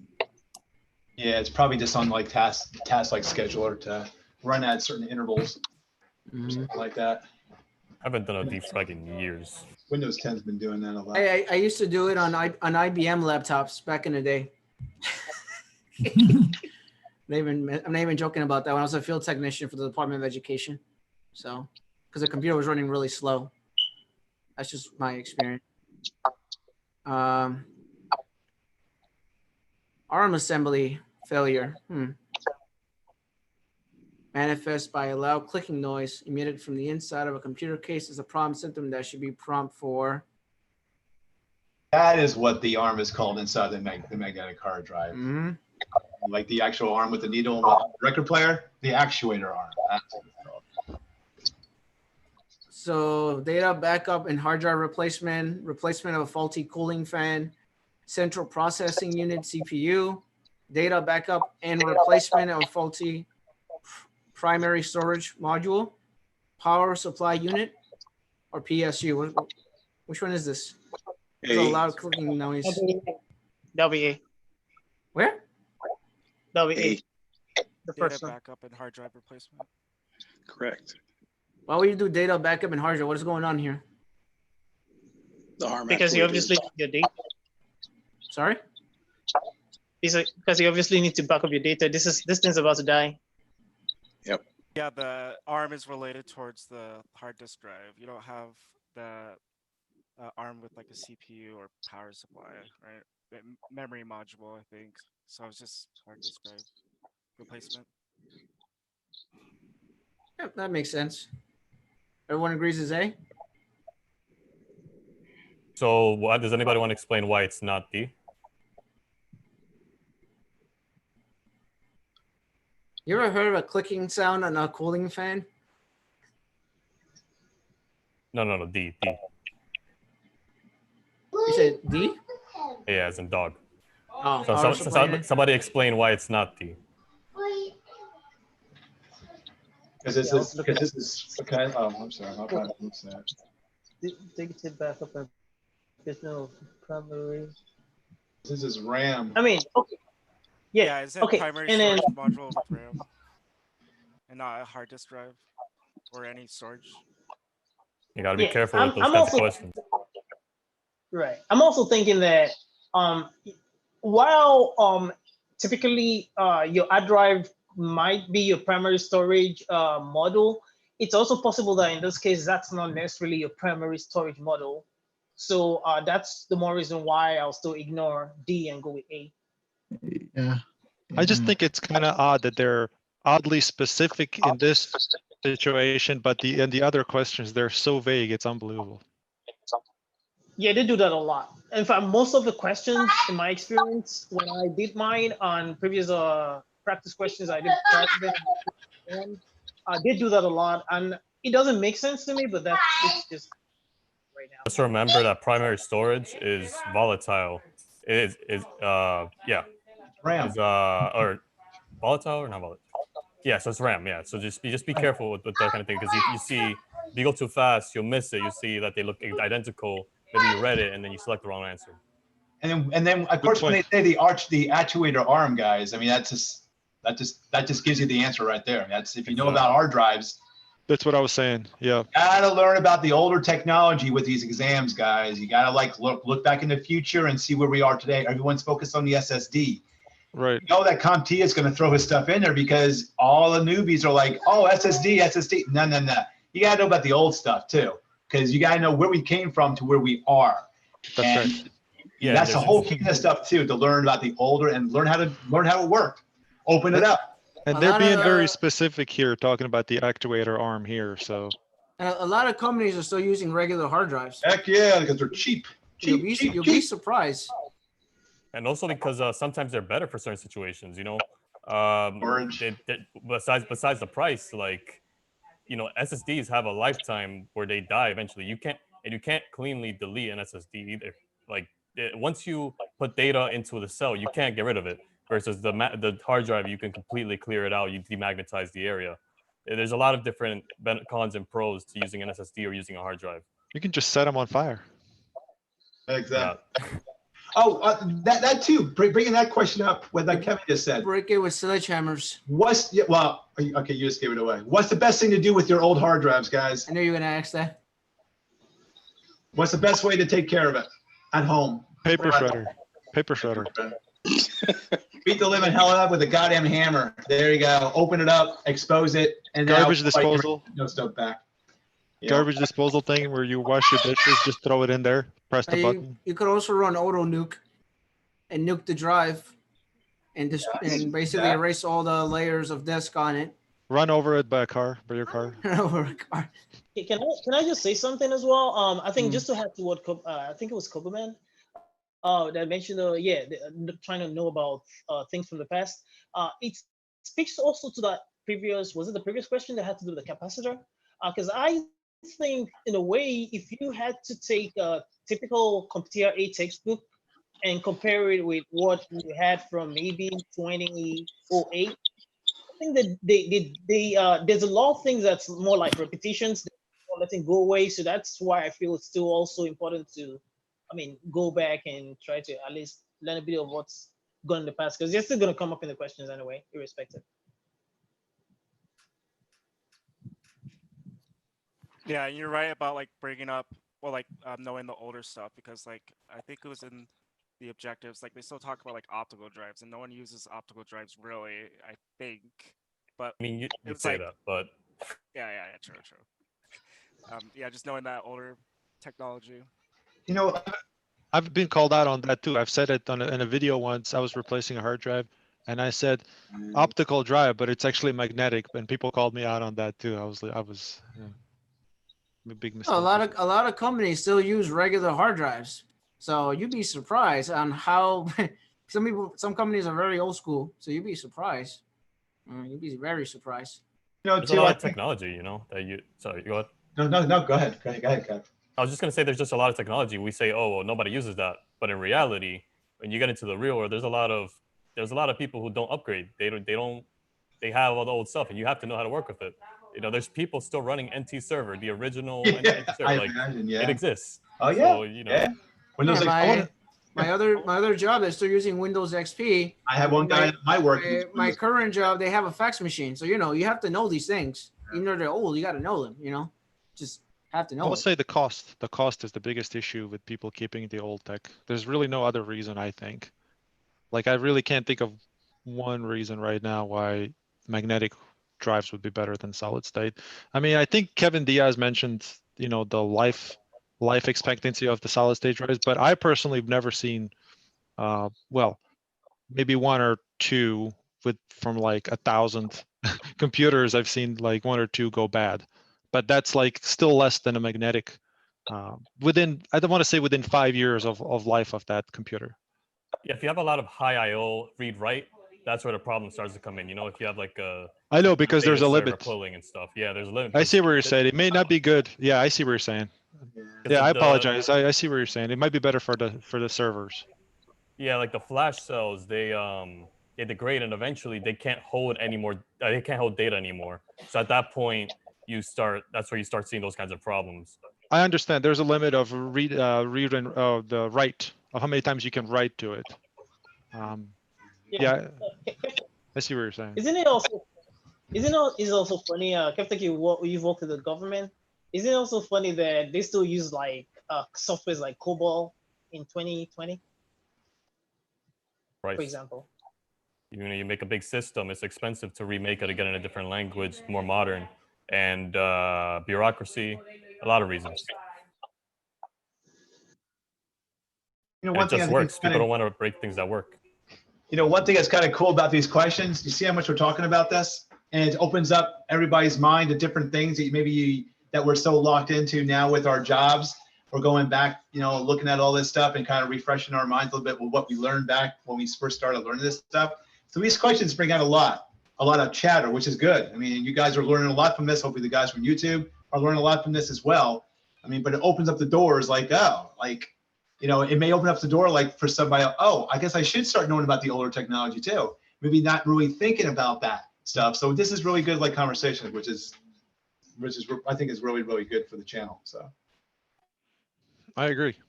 So we've decided it's A, where it doesn't say A, B, C, or D, but I guess it's the first one. Okay, so it's D. Okay, got it. I'm gonna click on D. All right. I'm just kidding. It's A. It's A. We stop. So we all agree that a hard drive sucks. I guess. I'm just kidding. All right. So self-monitoring, analysis, and reporting technology, smart, enables monitoring a system for anticipated HDD failures, network interface problems, video adapter failures, power spikes. Smart.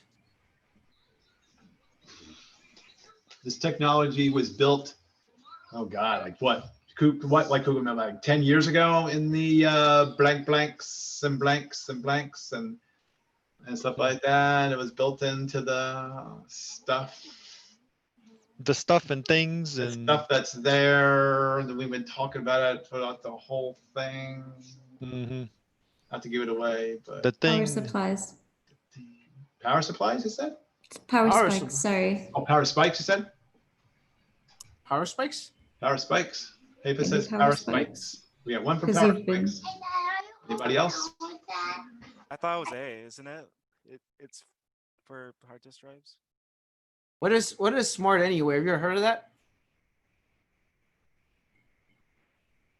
This question, anybody knows about whatever smart is, the hard drive just jumps. The answer just jumps right out. Just so. Yeah. That's what I was saying. You know what? That's what I'm saying. Do you know what it is? Have you ever even heard of smart? So I'm looking at people in the chat box and they're like, "What is smart?" I never even heard of that. I picked power spikes because you guys have been talking about the power for like the last 3 questions, and Steven said. But look at it, self-monitoring, and now it's reporting. So yeah, the power spike is not gonna. Yeah. What would it like report to? What's it report from? So I agree with Carter. A. Yeah. And what is A, Haifa? Oh, you just want to make me talk, huh? HDD failures. Was it? HDD stands for what? You're on mute. A disk drive. There you go. And that is mechanical or is it solid state? Mechanical. Mechanical. Very good. Yeah, if you guys haven't, you should run a smart analysis, I guess you could call it, on your drive. You could download an application from online, see what it looks like, and then once you see what it looks like, you'll never forget it.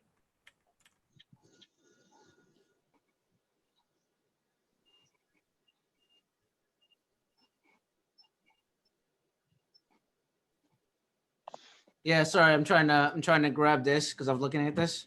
This is smart. It says computer hard drive disk. Just trying to pick that up so I could show that to everyone. Yeah, it's funny they didn't mention SSD and stuff, but because it does work with all of that. eMMC drives. Just so you guys know what it is. And what like the application you can use, it's called Crystal Disk Info. I think you can use. Yeah, you can use that. It uses smart. Yeah. Yeah, well, Crystal Disk is used for benchmarking and stuff like that. Oh yeah, that's true. Yeah, but you can also use it just to like view the information. You seen smart in the BIOS, right? Anyone? Steven? Yes, I have. Yeah, it's there. Have you, Kev? Yes. Okay. I worked with old technology.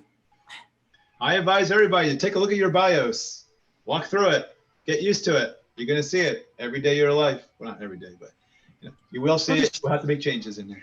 Notice some of the BIOS nowadays, like especially if it's like aftermarket computer, it has like it's a GUI.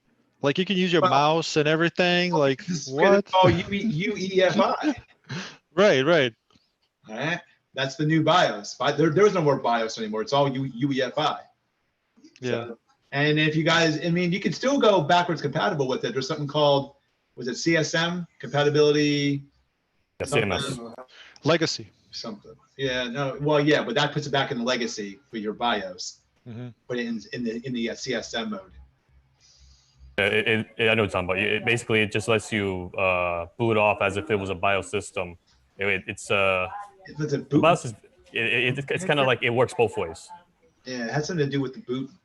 Yeah, or something like that. The newer version of the EUFI ones, I think that's the acronym EUFI. They have like the version 1.0, 1.1, 1.2, and I think the most recent ones, and maybe some of those other ones as well. They're the ones that support the booting from the M.2 drives, for example, and those run over the PCIe for the PCI lanes, which is usually uses 4 lanes for the M.2. But you know, the older booting way is the legacy one, so you can switch that between. Sometimes you can't even boot from a USB drive. Like if you're trying to install some like operating system, sometimes you have to switch it to legacy in order to even see the USB. Anyways, I'm not going to bore you with that. So stuff. UEFI stands for Unified Extensible Firmware Interface. Yeah. So that's the new one, and basically it's a little small operating system. Now instead of being code, it's code, but it's like a little small operating system now before it hits the main operating. It's pretty darn cool. And I still use it. I still tab through though. I still tab through instead of using the mouse, because you go to inside of BIOS, you can use a mouse and click. Yeah. I still tab through because I'm used to that, you know. Okay. You need to be careful when you're formatting and partitioning stuff, that you don't delete the EFI partition if you're on a UEFI system. Because the way that it used to work, right, you would put the boot manager and all that kind of stuff in the MBR at the beginning of the hard drive in a specific area. But with EFI, it looks for this certain EFI partition, which holds information of how to actually boot the system, which is, you know, it's useful when you're trying to do things like dual boots and stuff like that. But you have to be careful that you don't accidentally delete that. If you delete that, this is not going to know how to boot Windows. Now you can't, it won't be able to find it. Good point. And I've done that by accident before. I don't even know how, it just happened. So if you see that it says, all of a sudden you were messing with that, and it says it can't find the boot media or whatever, make sure you didn't delete that. All right, next question. What's the most common and simplest reasons that a computer monitor is unable to display a screen image? Include select 2 answers: inverter failure, loose cable connections, bad LCD display, wrong input selection, backlight failure. Select 2. What do you guys think? Sure, loose cable connections was one. Wrong input selection. Interesting answers. Very interesting.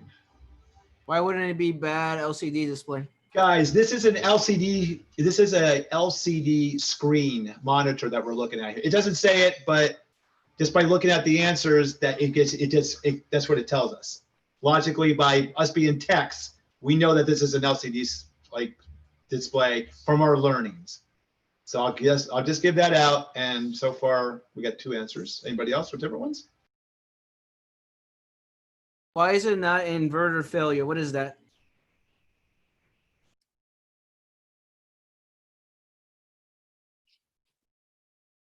We went over this. You know what an inverter is on a LCD screen? Anybody? Again, this is older technology a little bit. Wait, Is it within the monitor? Is this with specifically LCD monitors, or is it? Yes.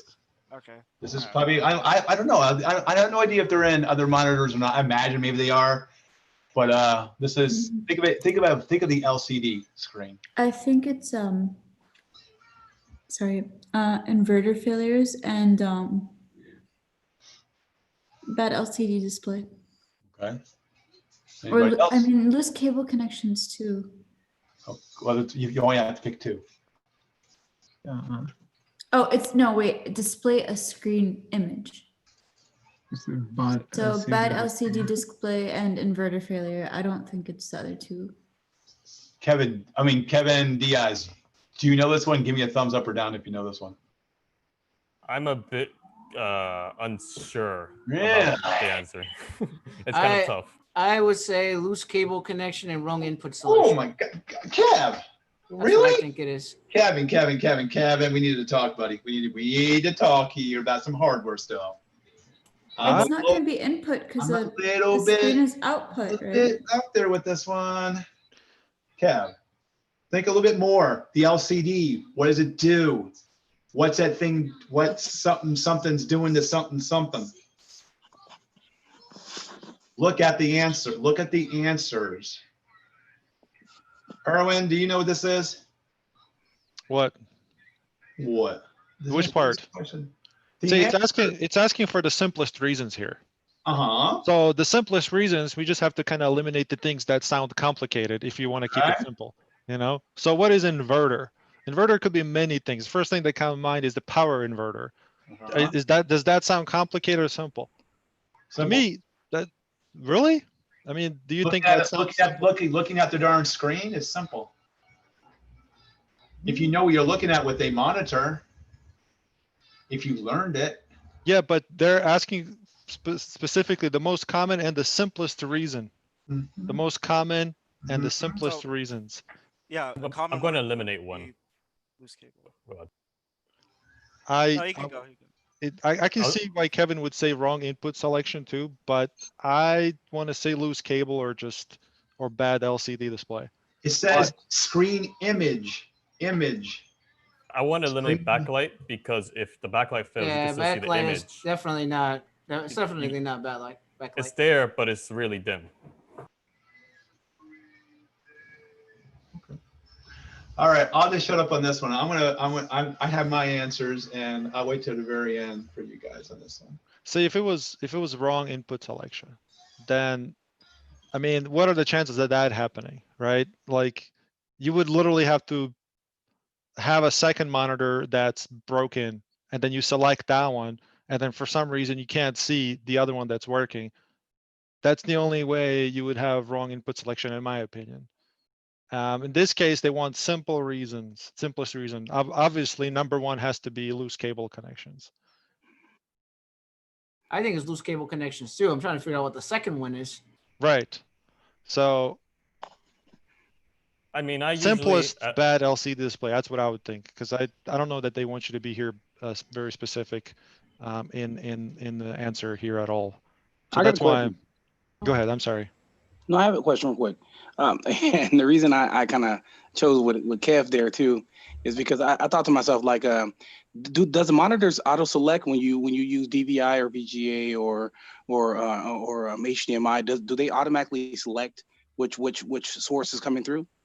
Depends on the monitor. So it is monitor specific then. Okay. And the settings. It should, like, as long as you have the available connection there, it should work. As long as there's given that there is no hardware issues aside from the monitor, like if we know for sure that the computer is working and sending signal through any of those available ports, whether it's VGA, DVI, DisplayPort, HDMI, any of those things. So,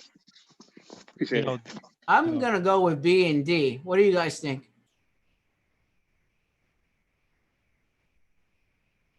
I personally think it's B and C, but I don't know. We'll see. What do you guys I think? agree B and D based on just things I've seen. B and D. What do you guys think?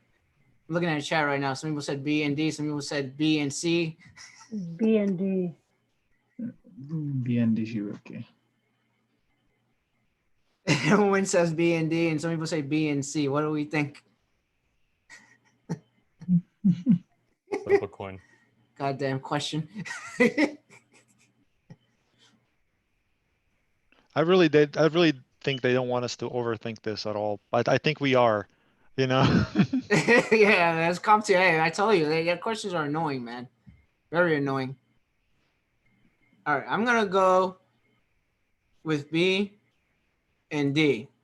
If we're wrong, it's fine. It's wrong, but let's just see what happens. Yeah, we'll see. I like to live life in the edge and click B and D. So I'll do that. I live life in the edge and click B and D.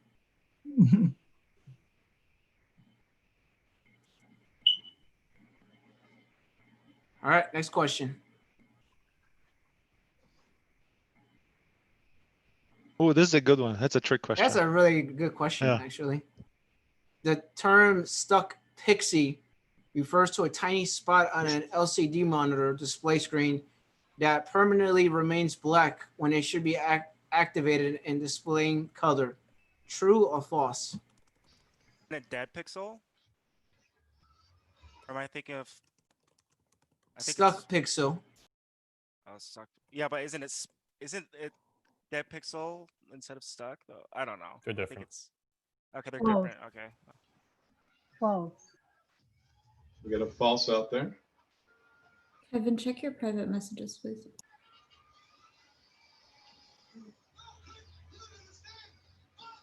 Stuck pixel.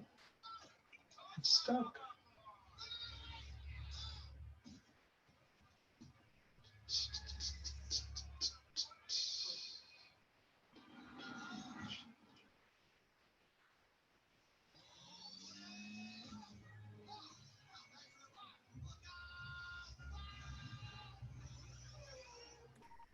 I see some people saying in chat dead pixel. It's not a dead pixel. It's a stuck pixel. There's a difference.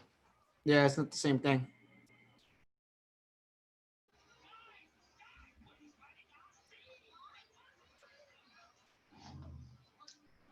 So I think it's true. I think.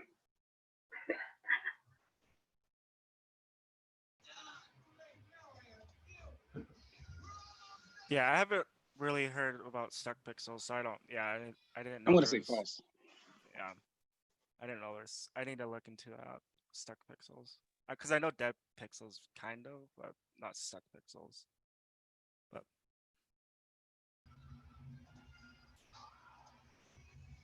So you just said you know dead pixels. So what is a dead pixel? oh, isn't that like just like a broken like LED that's like a single like broken LED that's like it displays like only like one color or like I It's dead. So think of like a light bulbs. Think of pixels. Light I'm sorry, bulbs? Kevin. Go Okay. ahead. Think of Say, light what, bulbs. What does it mean by dead? Like what color is that? Black. So if I can explain this question again in a different way. So think of like pixels being a bunch of tiny light bulbs, and these light bulbs can turn different colors, right? They can RGB colors. They can switch to different colors. But it's not a dead pixel, because if a light bulb is dead, then there's nothing going on, right?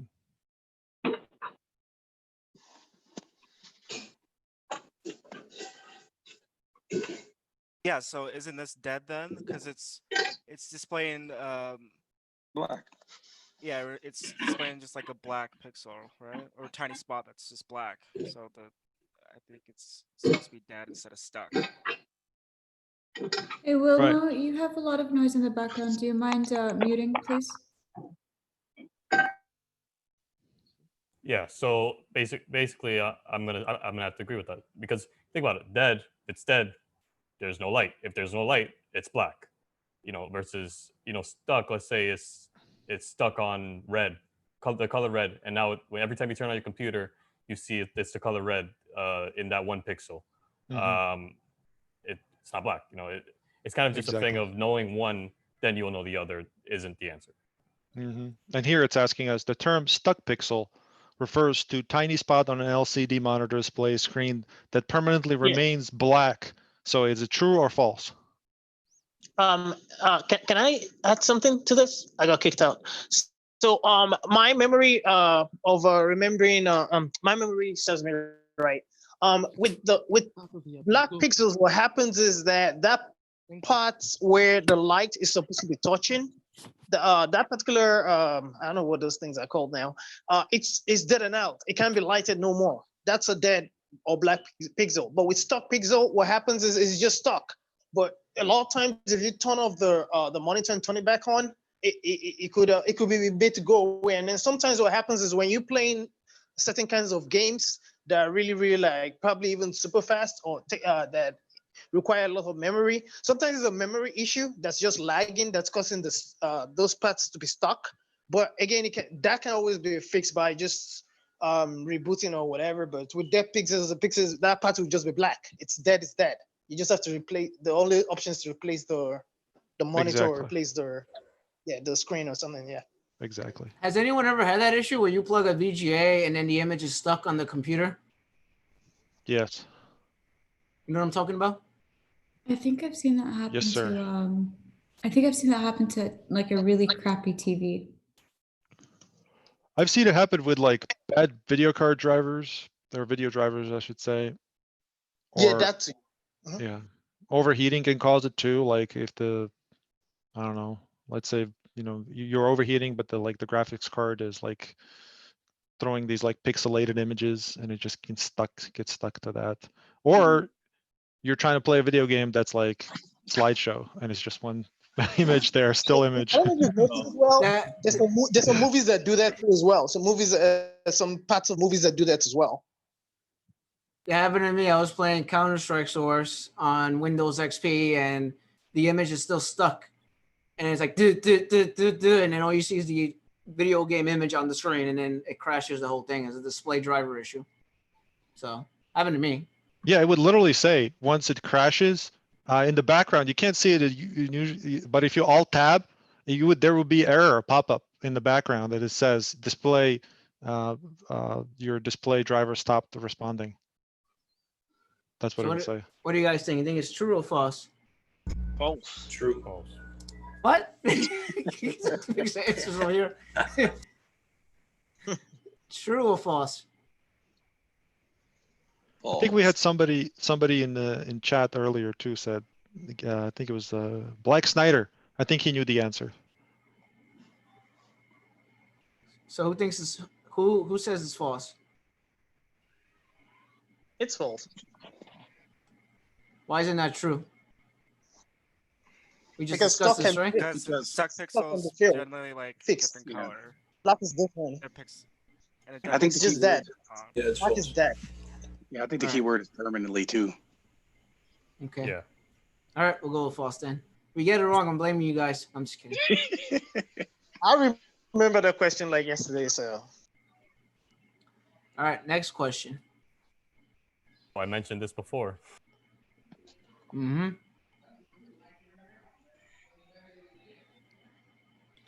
Waiting for this to catch up. All right. A dim display on a laptop LCD screen might indicate that there is a problem with select two answers: stuck pixels, backlight, dead pixels, incorrect color patterns, inverter. What do you guys think? Backlight and inverter. Yeah, that's what I was gonna say. Backlight and inverter. Why do you think it's that? Those are the two main components on a screen. And if either of those mess up, your screen, like you'll see the color on the screen, but like an LCD display, they all have a backlight, including your TV, and if that blows out, it looks dim, and you can't make it brighter. Why wouldn't it be incorrect color patterns? What is that? That I don't know if that could also be it, because they don't usually affect the brightness. They affect like the color space of like the calibration of your screen. It's funny that I mentioned stuck pixels and dead pixels. We just talked about that. So obviously it's not either of those two answers. Yeah. So does everyone think it's backlight and inverter? Yeah. Yeah, I think so. You guys know what the inverter does? What its purpose is inside of that monitor? I was about to ask you because I honestly don't know that much about that part of it. I don't know. Anybody? Yeah, no, it has something to do with typically I know I might mix this up, but typically the power supply onto the computer is mostly, I think, AC to DC. But then with respect to the monitor, it needs conversion because the monitor needs AC rather than DC. So that's what the inverter does. Very good. Very short and simple. I like that. That's exactly what it does. I didn't understand anything you said. And the part only costs like $5 to replace, guys. So if you have a really nice monitor you want to keep, go on freaking, just Google it, go on Amazon, go somewhere, go on eBay and buy one for like $5. Take your monitor apart, replace it. It's two ends. You unscrew it, you put it in, you screw it back in, done, and you got a brand new monitor. Oh, okay. So it is just okay. I wasn't sure what that exactly meant. I knew always to me that that's what the inverters did, like a car inverter. You know, you plug it in and it goes from DC and AC because the monitor needs AC to run. Yeah, it goes the other way. Monitor need AC instead of DC. Oh, okay. I see. I wasn't sure what it exactly did in monitors. See, I didn't know that it That actually could be your next video right there. Well, that would be a short That's video. so funny. That would be a short video. I'd be like, hey guys, did you know that your monitor works on DC? Yeah. I bet you not too many people actually know that. I had no idea, man. Yeah, people I had no don't idea. know that. People don't know that. What is that thing that controls the screen that sends the signal? What are they? That's like a little piece as well. That's right underneath when you connect the screen. When you connect the LCD, and there's a little part of it. Isn't that like the some kind of a signal thing? I don't know. Sure, it's a signal thingy. Well, explain it to me, man. I don't know. No, I'd have to look at some more documentation on that. I just know about the inverters going bad on these LCD monitors. That's fair. Makes it dim. So. All right, next question. Which of the following is the name of a permanent computer display? Another one. Permanent computer display screen. This coloration caused by displaying the same static image of an extended period of time. Artifact, stuck pixel, burn-in, dead pixel. What's a burn-in? Burn-in. It's like where you leave like your TV, mainly older TVs, I think, for a long time. Then like later on, like if you turn it off or something, you can just see like the previous image that was like, it's like actually still that you can see it like outlined or something. Yeah, Samsung AMOLEDs used to have that problem a lot. So like on my Galaxy S5, the weather widget at the front and the home screen was stuck. So if I go to a white screen, I can see the entire home screen as if I was there, but it's just like it's just stuck. The image is just stuck on the screen. It's burned in from like into the thing. Yep. What's an artifact? It sounds like something from Indiana Jones. What is that? That's it's just like a skull. It's like a skull. rendering error. A crystal. That's right. It's a crystal. I think the other guy said correctly. Rendering error or something. What is? We just went over stuck pixel and dead pixel. It says permanent computer display screen, this coloration. What do you guys think? Burn-in. In art, there's something called artifact. So I think it's correct. So it's not artifact, like the years going back in time, our ancestors. It's not artifact. You guys think it's burn-in? Yeah. My phone has that right now. Actually, it's not good. With Artifact, if you guys have played games, you've probably seen it. You see like this like almost like a stripe of like missing image. I don't know how to explain it. Like it just looks weird for like a second and then it goes away. Usually that's when you see the artifacts. Oh, I play games. I know what you're talking about. I honestly thought this answer was making fun of Kugelman and Steven because of their age, but it's not that. It's something different. So have you ever seen like the artifact, like whenever you overclock a GPU, you'll see these actual dots. It'll be like a bunch of pixels just like all over. So to me, that's what I think first thing when it comes to artifacts like that. I think of Indiana Jones, but that's just me. And the crystal skull, is that one of the titles? Yeah. Yep. He had a whip. I think it's burn-in. It's definitely burn-in. And I said burn-in, not Berlin. Okay, guys? All right. So, Berlin, next gotcha. question. Yeah. Next question. So, let's go to the next question. Just let it catch up. All right. Which of the following actions may help when troubleshooting a non-responsive touchscreen on a mobile device? Reseating the device battery, erasing all content settings, restoring the device to factory default, pressing a specific key combination button to perform a system restart, removing screen protector and cleaning the screen. All of the above. You guys think? Above, because the screen protector can what's it called? Like mess up like your input with your fingers and stuff or whatever like that, and it's soft reset or hard reset could possibly make it better. I'm not entirely sure like about the whole process, but I just think it's all the above. But yeah. I agree as well. I agree, all of the above. Same. It's not pressing a key combination. Can you just press the home button twice in a row and open up iOS and force close something if you want to? I have an alternative answer. Take your iPhone and return it and get an Android. There you go. Nice. So you guys think it's all the above? Yes. You don't think it's removing screen protector and cleaning the screen? That includes it, but it's That all the is above. It's one of them. It can be. But you can't reseat the battery on a device, on an iPhone. Unless you have the tools to open it. On some devices.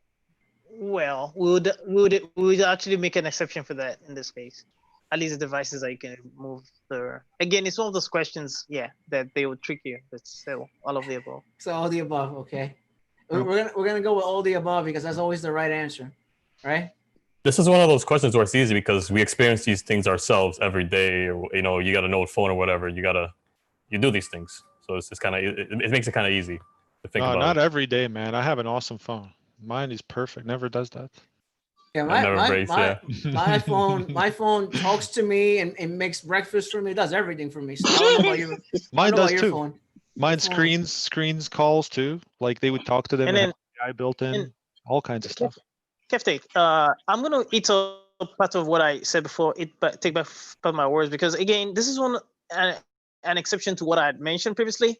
Something I do not like again with the Comptia exams is that while it's true that they'll trick you in a situation where it's either one question, if one component of the question or the whatever is wrong, then everything has to be false, for example.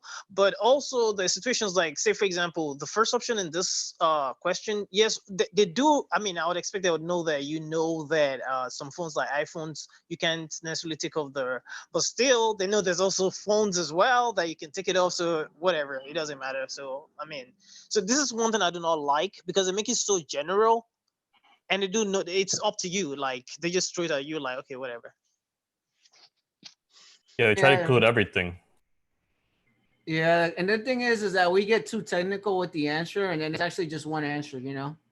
Sometimes with Comptia is like that. Yeah. We go into it in depth too much.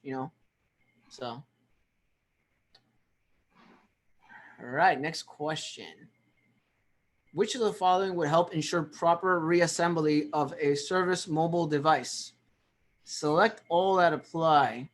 This is right up your alley there, Kevtech. Using appropriate hand tools, documenting and labeling cable and screw locations, magnetic mat, separate containers used for holding a disassembled part, removing dust buildup inside the device case, manufacturer documentation used as a reference. What do you guys think? All of them. I'm marking everything. Everything. Mm-hmm. So you guys think it's everything? Yeah. Why? Why do you think it's everything? Well, for the third one, let's just say I lost a couple screws. I still can't find them. And even the appropriate hand tools, if some device needs a very specific shape, like the Torx head, you can't really take that out with a flat head. It's kind of hard. I mean, you can't, but you're probably going to strip it. And yeah, that's what happens. Guys, to read the question. Reassembly. Proper. Reassembly. That is the key there. Mm-hmm. All those answers, what do you think jumps out at you and saying, maybe not that. That doesn't make any damn sense to me. Right. Which of the following issue? So think about that for a second, then reevaluate what you guys just said. You're close. You guys said all of them. You're close, but you just kind of like take one out. Take like one away. And which one there would be like, yeah, what? I mean, that makes no sense about reassembly of a product. Be the dust one? Okay, so the labeling. No, I thought you do label the screws. Well, yeah, is it everyone but Yeah, not but, removing you know, dust? I don't know. But then the thing I take from this, and it's a good point that Kopperman made. But then the thing is, remember that it's the way you disassemble the parts that's key to also the way you reassemble it, assemble the parts. So whatever you do while disassembling it, you're gonna replicate it the other way while reassembling it. So it's still gonna follow that process that you. I mean, all of what's listed is still gonna follow because you're still gonna use the same appropriate end tools that you used to disassemble to reassemble.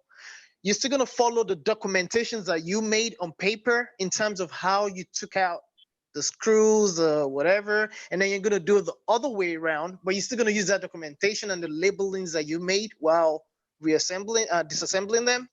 And then the containers that you used while disassembling them, you're still gonna go back. Meanwhile, you probably might have also labeled those containers as well, and in other that you disassemble, you're still gonna use that method to recreate it the other way around while reassembling it. And then removing dust buildup inside, obviously you want to clean it up before you, because now you have an opportunity to clean it up before you reassemble everything. And then the documentation you use while disassembling it, which was a reference, is still going to be of help because you might still need to consult it so as not to make any mistake while reassembling it. So that's just my take. All right, so with you just saying that, let's just say I don't follow the other ones. I just take it apart and I blow the DOS off of it, and I just put it back together with pieces I just have laying around. Oh, this might fit here. I might actually forget like a screw. Do you think that removing the dust buildup from the connected device has anything to do with reassembling the device? Nope. Think about that for a second. Would that help reassemble the device better, blowing out the dust? Okay. Well, having said that, you're right there. You're right. It's common sense. I'm just looking at the answers. Everything else makes sense. Using appropriate tools, documenting, magnetics, manufacturer documentation. That all makes sense. That removing the dust, that has nothing to do with reassembling. You could blow it. I could defend it, others I couldn't even defend that. Yeah. You know what I mean? So I think maybe that one needs to be kicked out. Yeah, I feel like maybe it's talking about a computer desktop instead or something like that. Yeah. But definitely not reassembling. Right. What do you guys think? Which one do you guys want to use now? Yeah, it makes sense what he just said, you know? Yeah. It makes you think a little bit more and deeper into the question about the reassembly of it. Again, the key words you got to pull out of that and extrapolate, and then in your own mind, how would you do it? You know, and then kind of like read what you got using, where you're going to use stuff. You're going to document. You're going to use manufacturer stuff. You're going to use a magnetic mat. Removing the dust. Really? Anybody can do that if you really want to. You can take it all apart, and some person can put it back together, getting it all wrong, and still, it's like it's actually reassembled, not the proper way though. But it's reassembled. Which way? I don't know. It's on the floor, I guess. So you guys think you got to remove? You think everything else is right except remove dust buildup? Yeah. Yeah.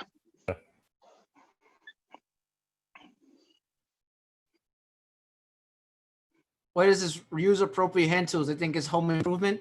Is that what they think it is? All right. Steven's shaking his head. All right, we'll go with that. Let's see what happens. If we get it wrong, we'll blame somebody. Don't worry. Someone's gonna get blamed for it. Don't worry. All right. Next. Printer questions. Oh gosh. Everybody loves these in the room. Look at it. I'm out. They're smiling. Look at them. They're all like, oh geez.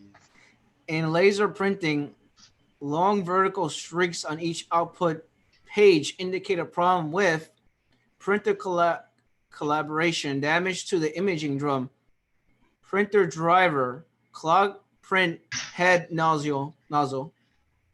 Printer calibration. I'm traumatized from printing questions. Yeah, I need to work. Everybody is. These things suck. Okay, to make this easier, can somebody explain how a laser printer works? At least just the basics. You don't have to go in depth, just the basics of how it works. Isn't there like 7 steps? Like there's like processing. I don't know the order, and then I know like the last part's like cleaning, and there's fusing. There's the one before that. I'm going all over the place, but there's like 7 stages, right? Give it a try. Give it a try. Okay, so like there's processing, and then the next one's crap, hardware, or I don't crap. I don't know, but I know there's transfer. Actually, I know oh, sorry, you go. It's actually like pretty easy. I mean, just take a look at if you got laser printers, and then what else? You got the what's the other one? The ink jets, and then you got whatever else. Got matrix. Yeah, why would it not be printer driver? What is that? I'm pretty sure it's not printer driver. What is that? Process of elimination. The driver is just the software the computer uses to control. Communicate with the hardware. That's what the drivers do. What do you think about clogged print head nozzle? And to answer this, that's one of the reasons why I asked, how does it work? Because that will, if you know how a laser printer works, then you'll know the answer to why it is or isn't what Kevin just said. Yeah, it's not clogged print head nozzles, because those are for inject printers, right? I think. Yeah, because doesn't the laser writes on the drum, and then the drum fuses the information to the paper, and then it cleans it. I think it cleans it, and then something like that. And then you Yeah, have something the like- yeah, negative it's- and all that. Yeah, it's getting a lot closer. Yeah. What is printer collaboration? Calibration is Calibration, I mean, sorry. I mean, that's just the setup, the way you set it up, basically. So, Have you ever seen calibration on print settings inside the printer? You know what I'm talking about? Right. Yeah. You think it's damage to the image drum? Is that what you guys think? It should be. That one, Could be. if there's a damage to the image, that has more to do with the image itself that you're trying to. So I doubt it. With respect to the streak, I doubt that. you sure about that? Want to change that answer? You want to change that answer, Barry? Come on. You want to change that answer? I mean, definitely it's not clogged print head, because that would be an inkjet. All right. So throw that one out the window. We know it's not the printer driver. We know it's not, well, you got 2 things. Printer calibration or damage to the imaging drum. What does a printer that's not calibrated, what does the page look like? Ugh. It doesn't print proper. I know it doesn't print properly. Like it prints out of sync, I think. I know. Is it like blurry? Like double Like images? all of the plays. Like. So we know that when you go into like just the basics of printing, you know that the paper goes to the pickup roller and picks up the paper, and then when it goes into the roller, it goes to just to make it simple, it goes to like this thing called the fusing assembly. There's a positive and negative charge, and then it goes in, and it comes out, and then that's how I explain it and make it simple as possible. It comes in, it comes out. You know. What do you guys think? And actually, guys, I had in my test, I had to have the actual laser 1, 2, 3, 4, 5, the steps in there on how it actually printed. And they actually give you like 4 or 5 different answers, and you had to pick the actual correct, the way that a laser printer printed, because laser printers are used everywhere in the world, and every single, any simple business has one. So, except you have people that buy all these HP printers and they throw them in without your authorization, and they think that you can service them, blah blah blah. But other than that, they are out there. I mean, that's what people use in the world is laser printing right now. It's huge. What do you guys think?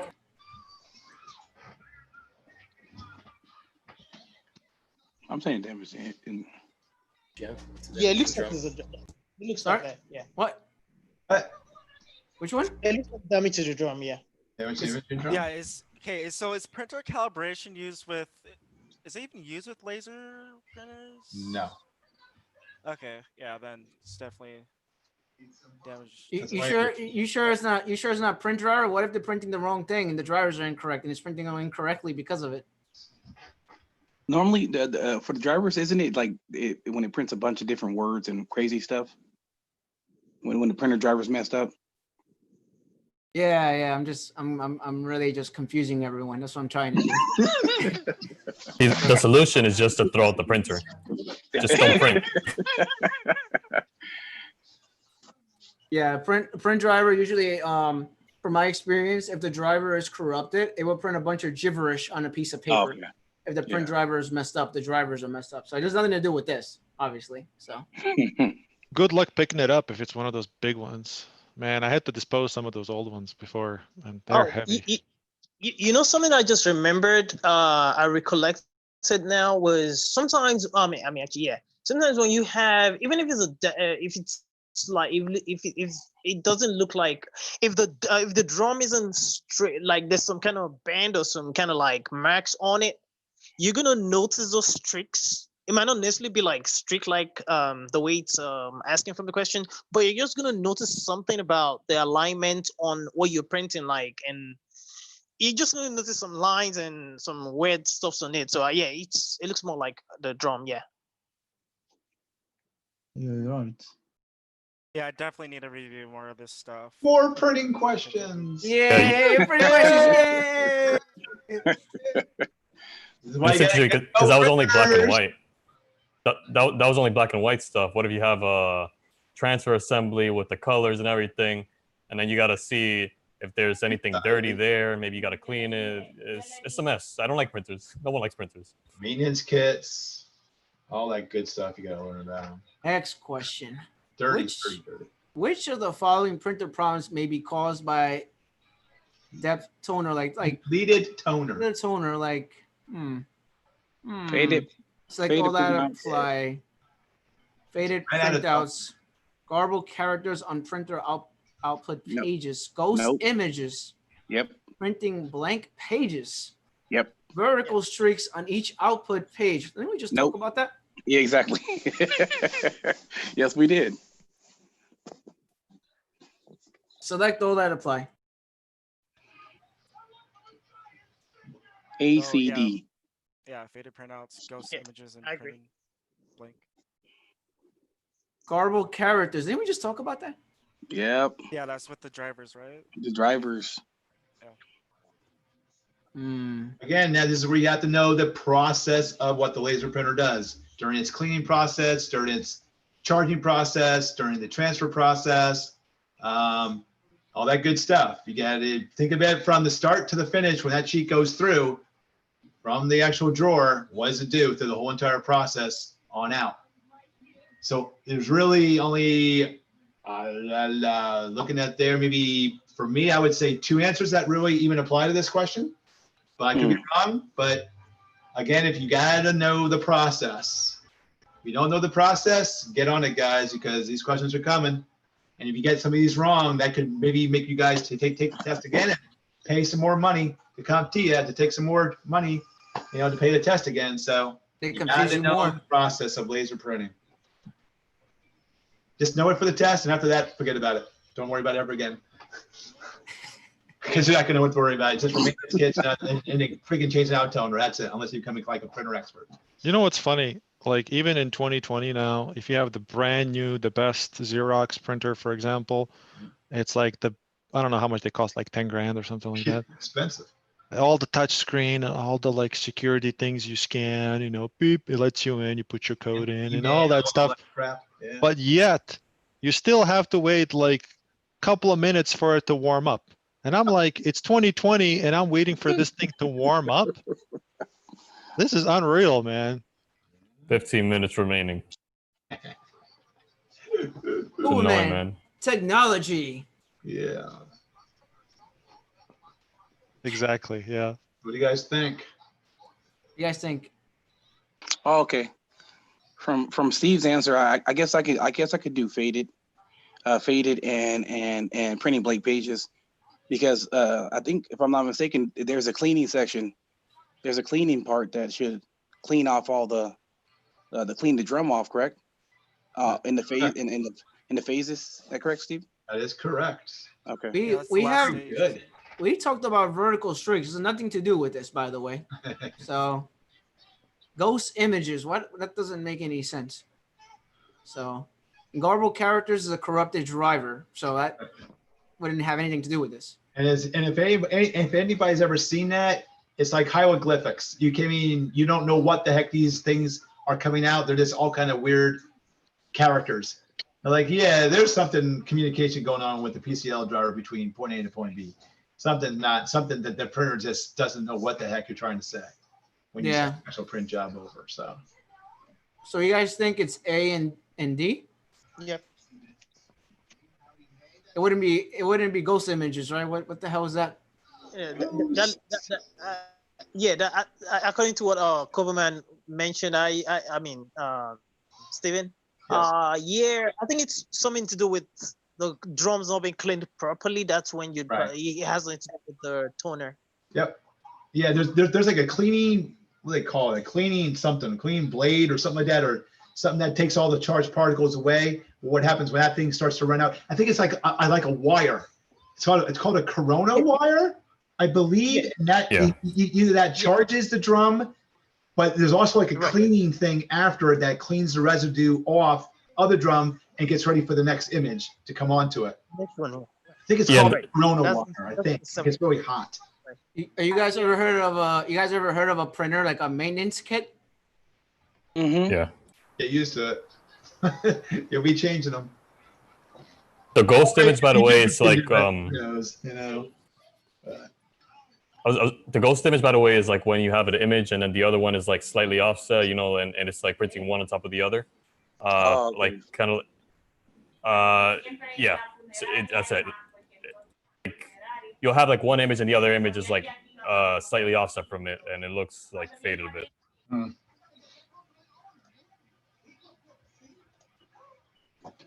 More printing questions. Yay! Which steps of the laser printer imaging process requires troubleshooting if a printer produces ghost images on output pages?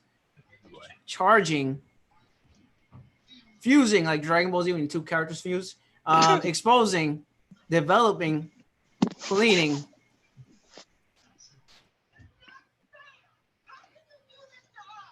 Okay, so somebody explain what each, at least one of these steps. Start with charging. What's charging? It's in the preparation phase, isn't it? When we're getting ready to Yeah, put but the what image is it? on there. It's a laser, or is it, you're talking about laser? Getting a piece of the thing that writes on the drum, it heats it up. Is that correct? Wait, doesn't it change like the particles to like a different charge? Yep. Oh yeah. Post that thing on like YouTube. What I just posted there in the chat. You gotta Copy and paste that for me. You gotta charge the drum from. I got you, think Steven. Thanks. positive. Because the toner itself is charged differently, so I know you gotta charge the drum first or something. Isn't it like ion? Isn't it positive and negative particles? It actually charges the actual toner, because the toner is actually magnetic, or is it? It's not magnetic. It's iodine. The toner particles. the toner is already a certain charge. Yeah, the toner is already a certain charge, so you gotta charge the drum. The corona wire has to charge the drum a certain. I forgot. Is it called positive and negative or something? It's negative on the drum and positive on or is it the other way around? I don't know.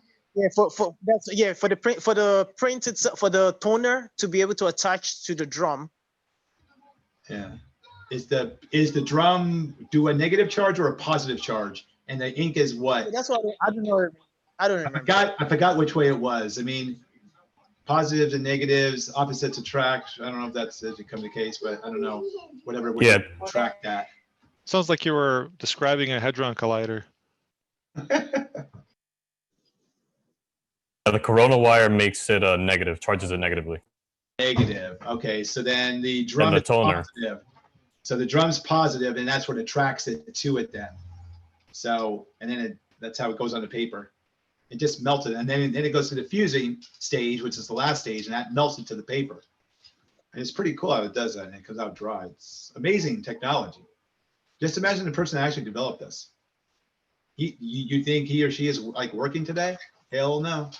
Sitting back, just They're collecting insurance, collecting money. No, they're working on hadron collider. Are they really? Yeah, you think so? They're eating pizza. They're eating pizza and hanging out. Yeah, so right, it's negatively charged. You then expose it, right? You expose it to put the image, what you're going to print onto the drum. Then you have to develop it, right? Get the toner is attracted to those positively charged ions. It gets stuck, gets heated up, it gets fused onto the paper, and the drum gets cleaned up, and the paper gets, printed. So with that information, what answer do you guys think it is? I think it's none of the above. I'm just kidding. What do you guys think? But by the way, like everyone here that has experience in IT, we do not like printers. Just letting you know. I hate printers. This is why we have the vendor come out and mess with that. Damn right. So I'm gonna, may I take a guess here? Go ahead. Because I'm not sure, but first thing that comes to mind, maybe 20 years of experience on the line here. Go ahead. Maybe, yes. This is my entire career display right here. So it's what, printing ghost images, maybe during the exposure. I don't know. Next question. Next answer. So in other words, you go back to day one there, Googleman. Okay, you're done. So if you have something that's there that shouldn't be, that it should be gone, right? You have an image that's not what it's supposed to be. What part of the printer would that come from? The drum. And so which part would make it so that you have the correct image when you print something? Again, like let's say you printed a paper before, and you should let's say you printed a paper that said ABC before, and then on the next paper it says ABC on where it should say DEF. Which part of the printing process would correct that? Is it cleaning? I say cleaning. Yeah. Yeah. You guys think it's cleaning? Yeah, because obviously there's something about the cleaning process that's not efficient. That's not cleaning off the remaining toner off the drum, because that'll be the last process before you now restart the next set of restart the process all over again. So there's something going on with the cleaning mechanism that's not cleaning off all the remaining toners that's left. So how would you exactly fix this then? Like, do you just like clean the cleaning wiper thing, or like do you like? So there's actually there's a device. I don't know what it's called. So pattern. There's something that you could replace. It probably is not working. Probably it basically just replace that particular mechanism that's not taking the toner off. It has to be something defective about it. Once you replace it, usually it should fix the problem. As far as I recall, yeah. Yeah, there's a part that like cleans off the toner like a little. It's like a brush almost, and it like goes over the drum and it cleans it off. If there's not, if like the toner, sometimes that could mess with it. There's a lot of things that it could do. There's way too many parts in a laser. Like the printer has a lot of sensors on it too. So like for example, like the pickup rollers, if you're if the sensor is bad for the pickup roller, you know, it doesn't pick up the paper. There's a bunch of different weird things that pop up in your. You know, also too, guys, what happens to all that cleaning on the excess toner that's on the actual drum? Like, what happens to all that toner? Where does it go? Does it just fall inside of the printer? Where does it go inside of there? Like, what happens to it? Does anybody know? Does it just disappear, or does it go someplace, or what happens to it? It goes into a waste toner bin. Yeah. Like, and there's like Belt or something. Can you reuse that toner once it goes into that bin? Can you fill back up the actual printer cartridge and then use it again? Yes or no? I would like to think yes. Yeah, I like to think so. Anybody? I wouldn't. I'll say no. Okay, very good. That is the correct answer.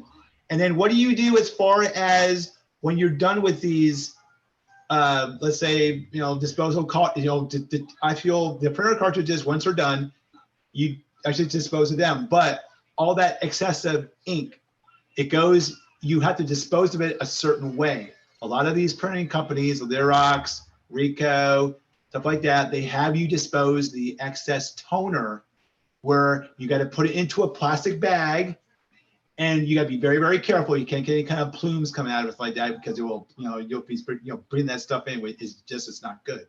But you got to put it in a plastic bag. You got to tie it up. You put it in like a box, and you have the company come for recycling of that excess toner. So there are some situations where you got to go through proper steps to get rid of that toner. You just can't throw it away in like the wastebasket. That's not why. There are policies and procedures, and some of these toners come with boxes and have a shipping label on it. You can just ship it out back to the vendor or what have you. That's very important too, to learn, guys, too, about these printers in a enterprise world. You just can't throw the toner out on the garbage, because you're gonna get dinged for that. The company will get fined. Also, exactly what you said. You gotta be careful, because I've been covered in toner before. It's not fun. No, especially when it gets on your clothes, especially nice clothes. Good luck getting that stuff out. I mean, especially if it gets wet, it's pretty much your clothes are done. You need it to, it's like powdery, so you can get it off pretty easy when it gets on you, but just be careful cleaning stuff out. Like, wear a mask. As we all do nowadays, but just wear a mask. Yeah, don't let it get wet.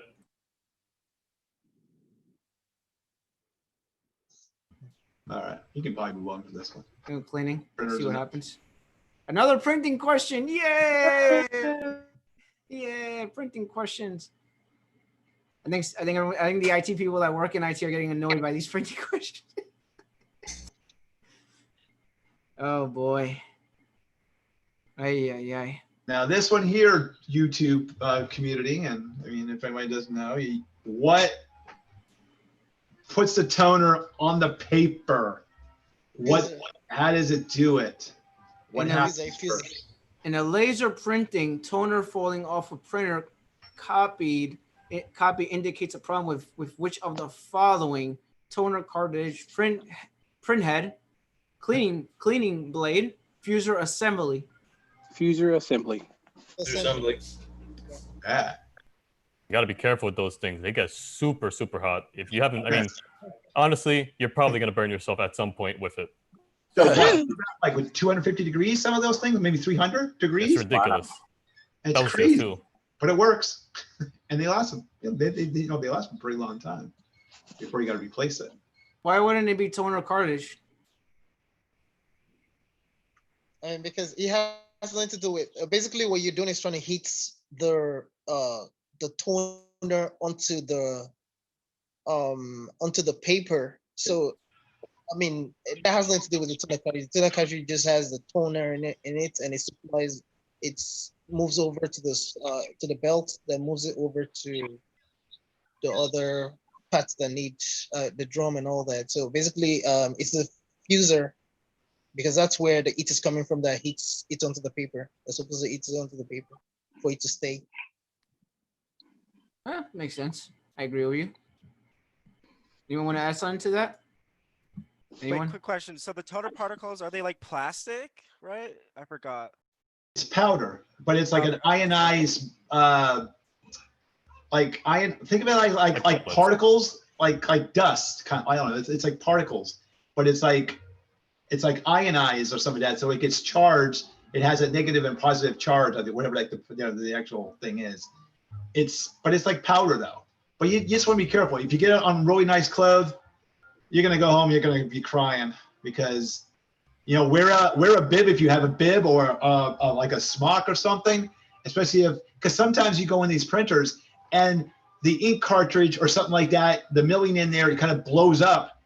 And if there's a problem, there is ink everywhere. Then you got to clean it out. Then you got to get like a rag. But be very careful with this rag because you go in there and they actually make specialty rags for that, where you can actually go in and clean out these inks, the inside. But it can get everywhere.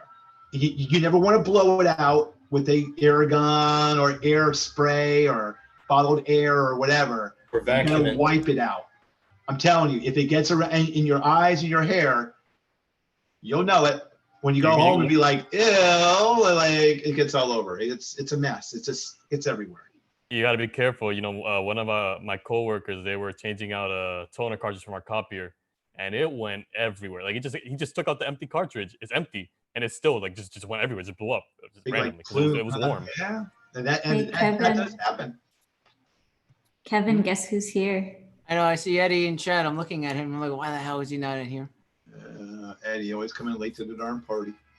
I'll share the Zoom link. Next question, guys. Garbled characters. I feel like we spoke about this already. Garbled characters on output pages may indicate a printing problem related to which of the following? Printer driver. Printer drivers. That one's easy. There you go. Easy, right? Yeah. It wouldn't be any of these other ones, right? Nope. No. If only it was this easy in the real world. Yeah, right. I wish. Ooh, an IPv4 question. Oh, well, this is a good one. I love my IPv questions. IPv4, IPv6. Good question. What do you guys think? I'm waiting for this to catch up to YouTube. It's a little slow, but almost there. An IPv4 address within the range of 169.2.254.0.1 through 169.254.255.254 indicates a problem with what type of service? SMTP, DNS, DHCP, SNMP. What do you guys think? DHCP. I think it's the last one. SNMP. Last one. DHCP. SNMP? Is that what you think? Me no, DHCP. So what you said SNMP, what does that stand for? Is that like simple network message protocol or something like that, or secure? I don't know what the. Think email. Right? Is it email, that one? No, it's for that's SMTP. SMTP. Yeah, SMTP is the email one. Oh, the simple network management protocol, that one to manage networks. Yeah. So you gotta be, if you know the acronyms, like Stephen we were talking about this the other day on Discord. You know the acronyms, it's a lot easier to figure it out. Right? SMTP, mail. We're not talking about mail here. DNS, we're not talking about domains here. SNMP, I mean, what are you managing? So then what's left? DHCP. DHCP. And what does DHCP do? It hands out IP addresses. And what is 169.254.0? 8 PIPA. And what's 8 PIPA? You can't get an IP address. It automatically assigns that. What is DHCP anyway? What does that mean? It's just a bunch of letters. What does it mean? Dynamic host configuration protocol. That's right. Somebody beat me to it, but thank you. Dynamic host configuration protocol. What is DNS? Domain name services. Domain name system. That's right. Systems, yeah. Some people say service, but sometimes system, but I'm pretty sure it's system. System, right? But I sometimes say service too. And plus, I think this, the 169 stuff, isn't that the API?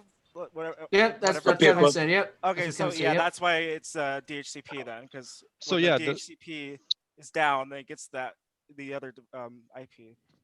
address, the APO, whatever it's called. I don't know. Can I ask a question, Kevin? Mm-hmm. Can I ask a question related to this? Mm-hmm. How I can figure out by looking at IP address which one is which one is dynamic or which one is a static IP address? How I can figure out, by looking at IP address? I don't think you can. You wouldn't know unless you had access to the DHCP server directly. Yeah, you have to go to there. Yeah, DHCP server, you go inside and you assign whether the range of computers going to have dynamic IP addresses or they're going to have a static IP addresses. And you literally go in there and you pick one. For example, since we talked about printers, and I have to mention that, sorry again. So if you, when you get a, since when you get a new printer, obviously you don't want that, IP to change for that printer. So you got to assign it that static one. But the only way to know for sure is to go inside of a DHCP server. Yeah, you just have to, with these kinds of questions, you need to memorize, right? The local host 127.0.0.1, IPv6::1, right? You need to memorize the APIP address, this 169.254 to 169.255.254. You memorize those three things, and you'll know if the DHCP is working or not. Thank you. And of course, everybody knows what a PIPA means, right? Automatic Private IP Address. And why did Microsoft invent that? It's because when they couldn't reach a DHCP server, you can still connect computers inside of your home. So it can still be on the network, but not contact a DHCP server. And you can still send files with that PIPA address. If you guys never did it before, give it a shot. It does actually work. So that's why they created that. Because they knew that every single computer needs an IP address. But like, well, let's just say you don't have an IP address or you don't have a DHCP server. Well, they created this PIPA address of going, well, you can communicate with another person on this automatic private IP address. Oh, but you can't get on that through the internet because it's private and it's it's on the inside. So that's why Microsoft developed that. And that's what I've read that in one of the things, but that's where they come up with that years ago. I thought a pimpa is basically a pimp from PA, from Pennsylvania. Well, that probably me. No.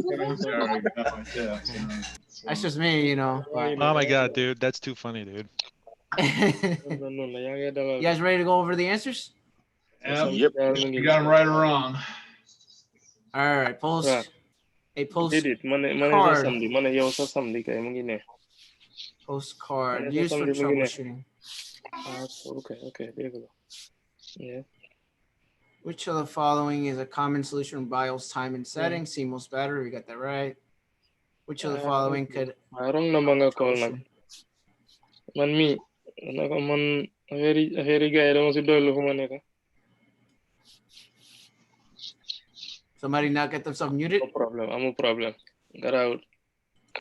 Mga fala ya here. Possible causes for continuous system reboot loops might include all of the above. Yeah, see, it's always all of the above. Look at that. I'm just kidding. When PC components are not getting enough power, we talked about this, the power supply. We say it's true, it's correct. Which of the following might be caused by excessive dust buildup inside a computer case? We said all the above again. That is correct.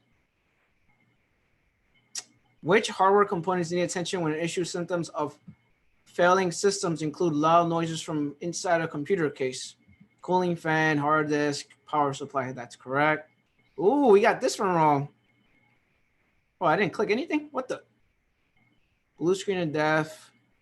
Oh, put false. Look at that. That's interesting. That's interesting, right? If you go look up blue screen, you don't always see it. Got that wrong. That's not good. Pinwheel, Mac OS X. Yep. Makes sense. Which of the following actions might solve the problem of capacitors? Motherboard replacement, capacitor replacement. Okay, we got that right. This defragmentation is true. It basically results faster reading operations of magnetic hard drives. That makes sense. This is the hard drive, and we talked about hard drives in the disk and the ARM. That's correct. Smart hard drive failures. We got that right.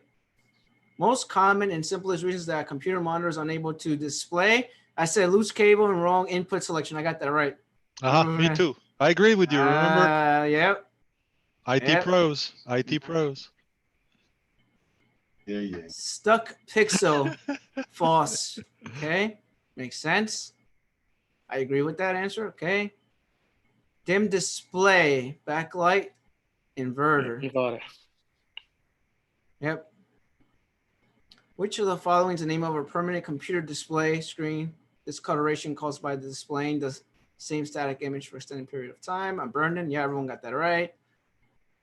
Which of the following actions may help when troubleshooting non-responsive touchscreen? We said all the above. That's right. Which of the following would help ensure reassembly? People put remove, build, dust up. We last minute said that it's not that one, and we got it right from reading the question. So that makes sense. Here we go. The printing questions, which everyone hates. Laser printer, long vertical streaks, damage to the imaging drum. Answer correctly. Which of the following printer problems may be caused by depleted toner, or is like running out of ink, basically? Faded printouts, printing blank pages. All right, that makes sense. Which of the following steps of a laser printer imaging process requires troubleshooting? Cleaning, not charging. Someone said charging in chat. Cleaning. I know someone said charging over there in the chat box. In the laser printing, toner falling off the printer, a fuser assembly. Yep. I think Fenny was mentioning this. So, gobble characters. Remember I talked about the print drivers. That's correct. Quick answer. And the last one. DHCP. Oh, we passed. Just got one wrong. Had one wrong. Very nice. Good job, guys. And it was a true or false one too. So that was right. That means we passed and we get our A+ now. Hey. At least one. That was good. You guys did a good job. We only got one wrong. Interesting. Damn, true or false. You know what? Maybe it was because it said printer driver, and I don't think it tells you the driver on the blue screen of death, does it? Have you guys ever seen it? Where it said driver? No. It was display driver. Oh, display driver. Okay. Has it ever said that? I know on Windows 10 for sure it doesn't say any of that. Someone Windows said yes. 7, yeah. Someone said yes in chat box before. Interesting. For Windows 7. You seen that before? Windows 7? I never seen I that. guess I probably missed it. I never. I mean. 7.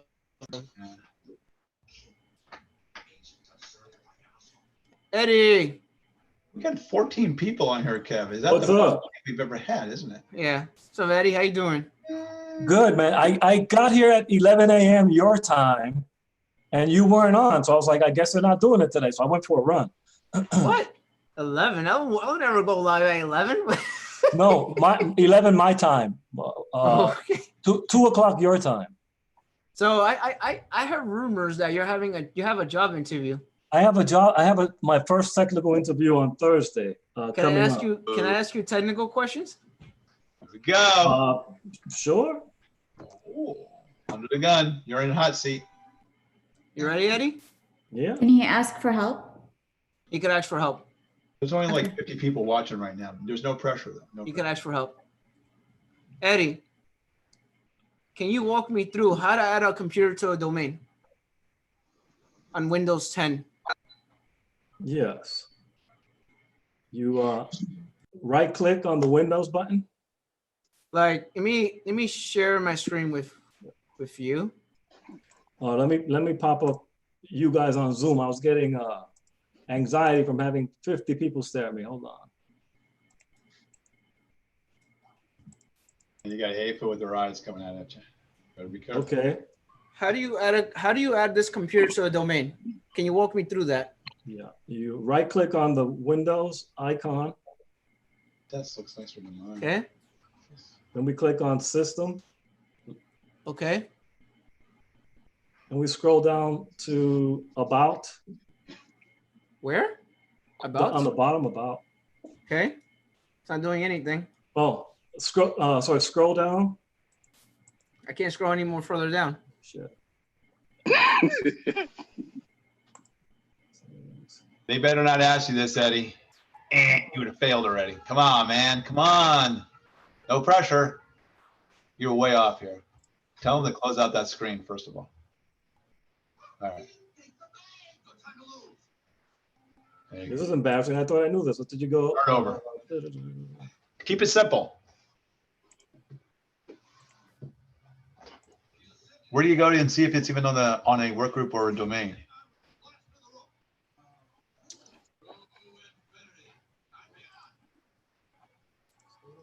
$80.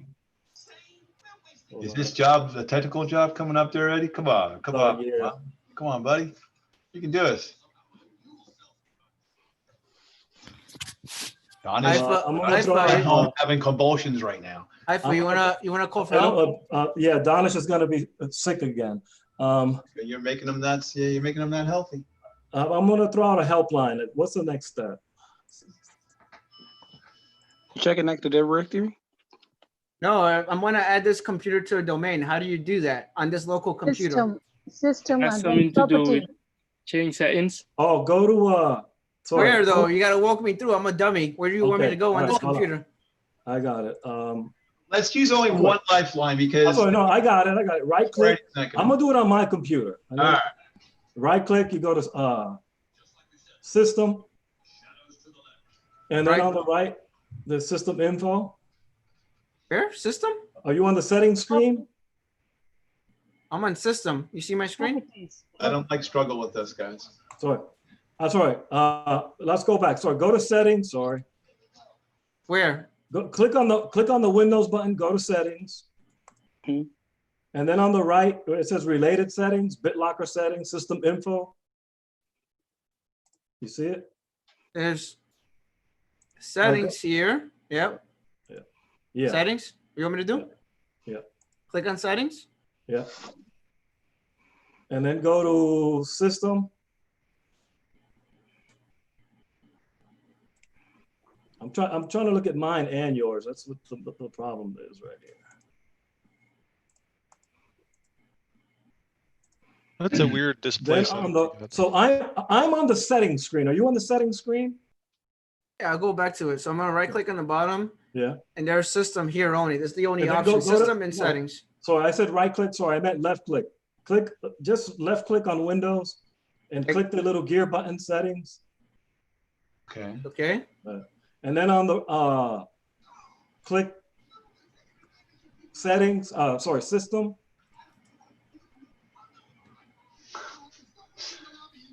Eddie, what are you doing, man? You're killing us here. Well, I'm trying to do it on my screen, and then I can't because if he does it, I get kind of lost. Eddie, what, Eddie? Eddie, what do we have here on the bottom on my computer? The C Drive Explorer, right? The C Drive Explorer or the C Explorer, the yellow folder. Eddie, you see my screen? Yeah. You see my screen, Eddie? Yeah. See the yellow folder right here? Yep. So what will you do here if you had to add a computer to a domain? I don't know how to do it from here. I don't do it from there. I don't do it from there. I don't do it from there. I do it from system. There's more than one way to do it, but how will you do it here? You right click on this PC? Yes. Mm-hmm. Great. And what else? And it's a lot more straightforward, Eddie. Straightforward? Where you want me to go? It's a lot more straightforward. Properties. Properties, okay. Oh, okay. I see. Change settings, right? Yeah. Right. And then you hit change. Oh, I didn't know this way. Yeah, but let's be That's fair dangerous. though. He was trying to get there like initially when he went to about. It was just a one click away, but he was almost there. He was just. I think he may have given maybe what's going on. Yeah, I was looking at Kev's screen, but I was also doing it on my screen. So I was looking at his, and then I was looking at mine. Because if I could share my screen, you'll see that I'm there. But all right. No, I believe it because it was just a click away when you were when you went to system and then about. It was just a click away. I know it was. Yeah. Because normally I do that in my sleep. I'm going to open on my server. Give me a second. Yeah. I'm going to ask you more questions. Sure.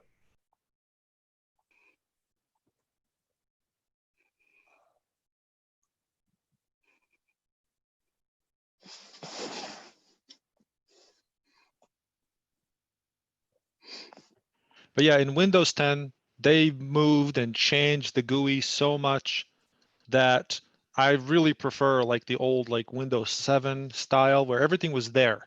In Windows 10, they added so much of this pretty GUI stuff that like you click here and I'm like, okay, well, what is this? And it looks totally different, but the way, I don't know why they designed and added so much extra like, you know, stuff on top when it's just completely unnecessary. But I think they tried doing that with was it Windows 8 or something when they were trying to make it look like it's a lap or a tablet like, and then they changed their mind in 8.1 or something like that, and then they finally went to 10, totally Yeah, skipping 10, they have the totally skipping 9 or whatever. they have the charms feature. There's Yeah. like there's a way in the settings to join from the domain. I did it last night from within the Windows. Yeah. In Windows 10, but it's like there's just so many different ways of doing things now. Yeah, and they still have the old settings within that are in there that look just like Windows 7 as well. So I hated that when that change whenever they did that, but I just kind of gave up because I knew that every computer that I touch, it's not going to be set to Windows 7 theme or whatever, you know what I mean? So I finally just like, this was like many years ago when this new GUI stuff came out. I was like, you know, I'm going to sit down and learn this. Yeah. Remember the change from 8 to 8.1 was when they had this uproar, especially with them taking off the start button, when everybody was like, really? Yeah. And they're starting to move they're saying they want to move the control panel and all this stuff away, Microsoft Paint, Notepad. Like, I don't know what Microsoft is doing, really. They don't care, I think. And then lately, it looks like with the settings and control panel, you see the way now suddenly they're like, they still don't know what they're trying to do with, okay, when are you exactly going to get rid of the control panel? They're still not decided on what exactly they're trying to do. Yeah, because they were doing that, you know, with, I think it was with Windows 8. It's been so long. Everything was like, it was the weird start button. You click it and it's like, what is this, a tablet? Like everything was those huge icons. There was nothing, didn't look like a desktop whatsoever. It wasn't even a desktop. That's what it looked like to me. It was just this thing that was like, to me, it was just a giant overlay covering my desktop that I'm used to using. And to me, I was just like, oh my God. So I never even bothered installing Windows 8 on my personal computer or anything like that. And I finally, when I had no choice, I installed Windows 10 when they kind of stopped supporting Windows 7. So I was like, you know. They were having, they literally had to beg people to come to us to get migrated to 10. There were still people that were like, no. Yeah, the feature for adding to domain in Windows 10 is under settings. And then there's a setting that's called Access Worker School. It doesn't even make sense. Like they're making it so it's easier for the user, but for us as IT people, it doesn't really help us that much. Right, that's a good point. Maybe they were thinking, and maybe we are not used to, but maybe they were thinking just to make it as user friendly as possible, while for IT people, it was like totally different and just like out of place. That's how I felt when I saw Windows 8. I'm like, what is this? This is ridiculous. Yeah, it's settings, accounts, and then Access Worker School.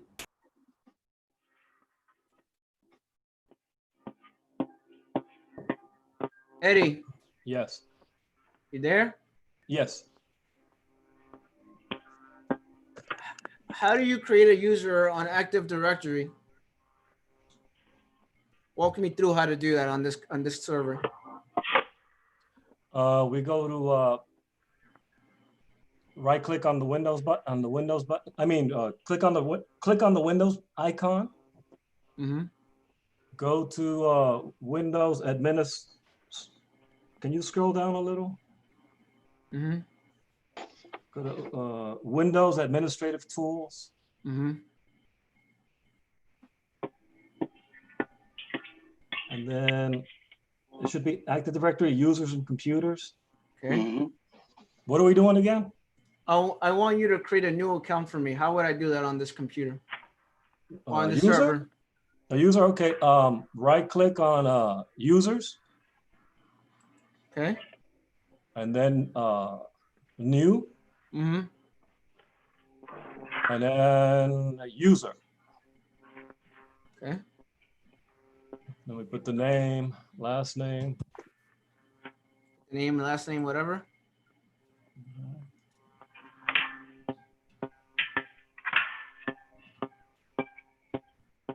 Just make a password in there, I guess, right? Who is making that noise? Isn't that the Jeopardy clock ticking down? I don't know. Yeah, someone forgot to mute themselves. That's okay. It just adds to the pressure. It's all good. Not helpful. Where? Okay. Walk me through, Eddie. How do I find the IP address of this server? We could. You can bring up the command prompt. Go to the magnifying glass, the search. Mm-hmm. Type CMD. Mm-hmm. Then IP config /all. /all like this? Yes. Okay. And then the IP address is I think it's the IPv4 10. What is this preferred 10. I can't really see. Let me zoom in on that. It's 10. As long as it says an IPv4 address 10.1.10.2. Is that what it says? No, you're right. You're good. I just want to know. I just want to know if you're familiar with the command. That's why I'm making sure if you're familiar. You guys were doing a bunch of net commands yesterday that I was like, where I didn't know those. Hyphen knew them. Can you walk me through how to reset a password on Active Directory? Yes. How Once do you do again, that? we're going to click on the Windows icon. We're going to go back to Windows Administrative Tools. Scroll down. Yeah. Then go to Users and Computers. And then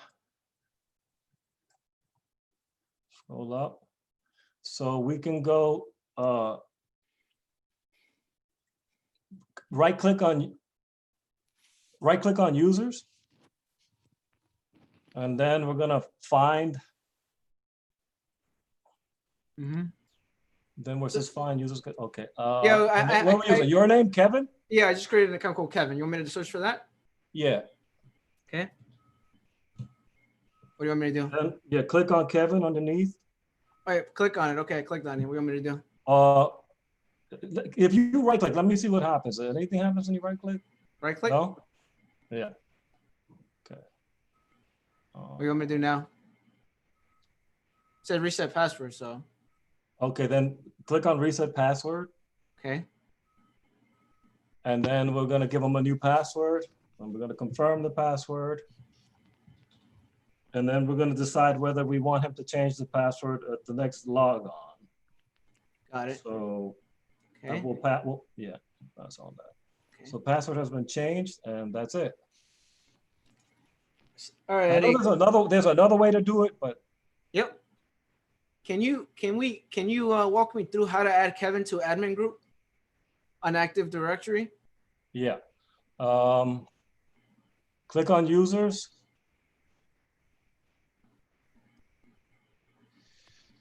And then I see Kevin down low. I mean, we could have done the search, but I see you at the, yeah. And then right click. Right click, okay. Yeah. We're gonna add to group on top. Okay. And then just search for the group, right? And then search for the group, yeah. Guys, we're doing admin, right? So we just type administrator, whatever. And then we can search, yeah. There it is. And just said okay, right? And just add the user. Yeah. Yeah. Good job, Eddie. Can you walk me through, Eddie? Can you walk me through how to create a distribution group on Active Directory?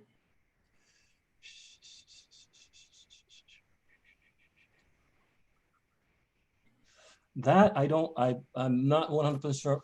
100% sure how to. I'm not familiar with that. Let me ask for a helpline. Maybe someone can get it started. I want to make a distribution group called IT support, or not. Let's just make it. Let's make it. The group is called Eddie. A distribution group called Eddie. How do you do that? So is a distribution group the same as like a container or? So two different things. Okay. Walk me through. How do you create a distribution group? On Active Directory? Yes. I honestly don't know. Don't know? I don't think we learned I that. know how to make a group, but I don't know. I don't have that necessarily either. Distribution group. Okay, so here's an easier one. What's the difference between a distribution group and a security group? I hate this question. A distribution, I think we covered it. A distribution group is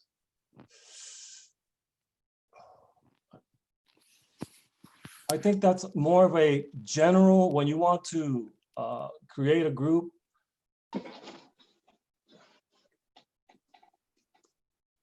Actually, we covered it. I don't remember the definition. I think the distribution group is for the email purpose. And what was the other one? Security? Yeah. Security group is to assign rights to the user to access to the resources. Correct. I got asked that twice, Eddie, on my interview because I did 3 rounds with the same company. I got asked that on the second round and the third round. Wow. All right. Let me write that down. Well, I'll play the video back. This is being taped, right? What kind of job did they ask this at? I think it's a level 1. It's a level 1 IT position. I have the description here. Oh, okay. So for mine, it was level 1 IT support. Oh, interesting. But they said I would be doing level 1 and level 2. It says that makes more sense to me. Technical support analyst 1. Under supervision, provides routine basic computer support by evaluating, solving, and/or routing problem calls related to IT hardware, software, networking, and applications. Oh, nice. Yeah. I hope you get it. I hope both of you get. I think Haifa Right. also applied for something. I applied, but they already sent me my rejection email. It was great. Well, I man. took a I'm test sorry for to hear another. Oh, that's all right. Fine. Is that the only job you applied for, or did you apply for more? I applied for 70. No, I've applied for 17. over 100, and I've only got called by 70? 2. 17? Yeah, Oh, okay. 70. Like, I'm not even joking. I applied for okay. 70. That's what's up. Heck yeah. But that's before you met us, you know? No. No. Then I wasn't. She's like, Then I was she's not. like, no. I was not here whenever you. You were did that. not. Yeah. You were not around. That's right. I'll tell you what Kevin does. Apply for like 100 jobs every hour.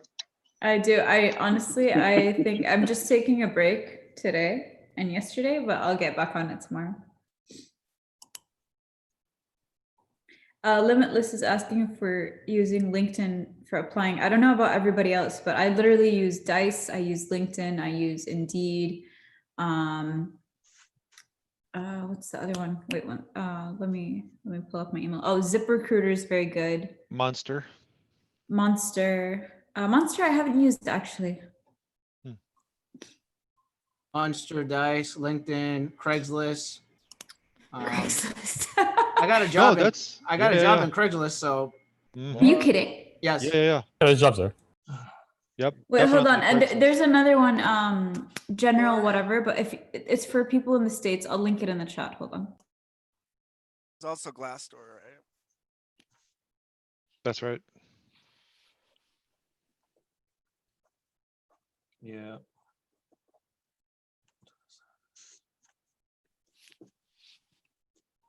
Well, just keep at it. It's just, well, you know, a 70. I don't know. Yeah. The guys were Danish and Kevin and like 18 other people were there after the interview, and I went over the interview questions with them and my answers and stuff. And I think the general consensus was that I did well. So I think maybe like someone just came with more experience than I did. Yeah, that's possible.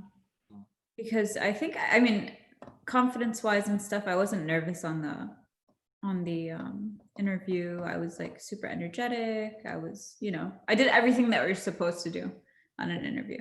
And you and I had think three. I answered. And so, yeah, I did the recruiter first and then the IT director. And then the last one was the IT director and the manager on Zoom. I make eye contact the whole time. Sounds like you were top choice. So that's good. Oh, sorry. Wait, Haifa. I'm sorry, Haifa. I'm not done with Eddie yet. Eddie, go ahead. Another question. Ready, Eddie? Eddie? Sorry, Kevin. Before heading for another question, can you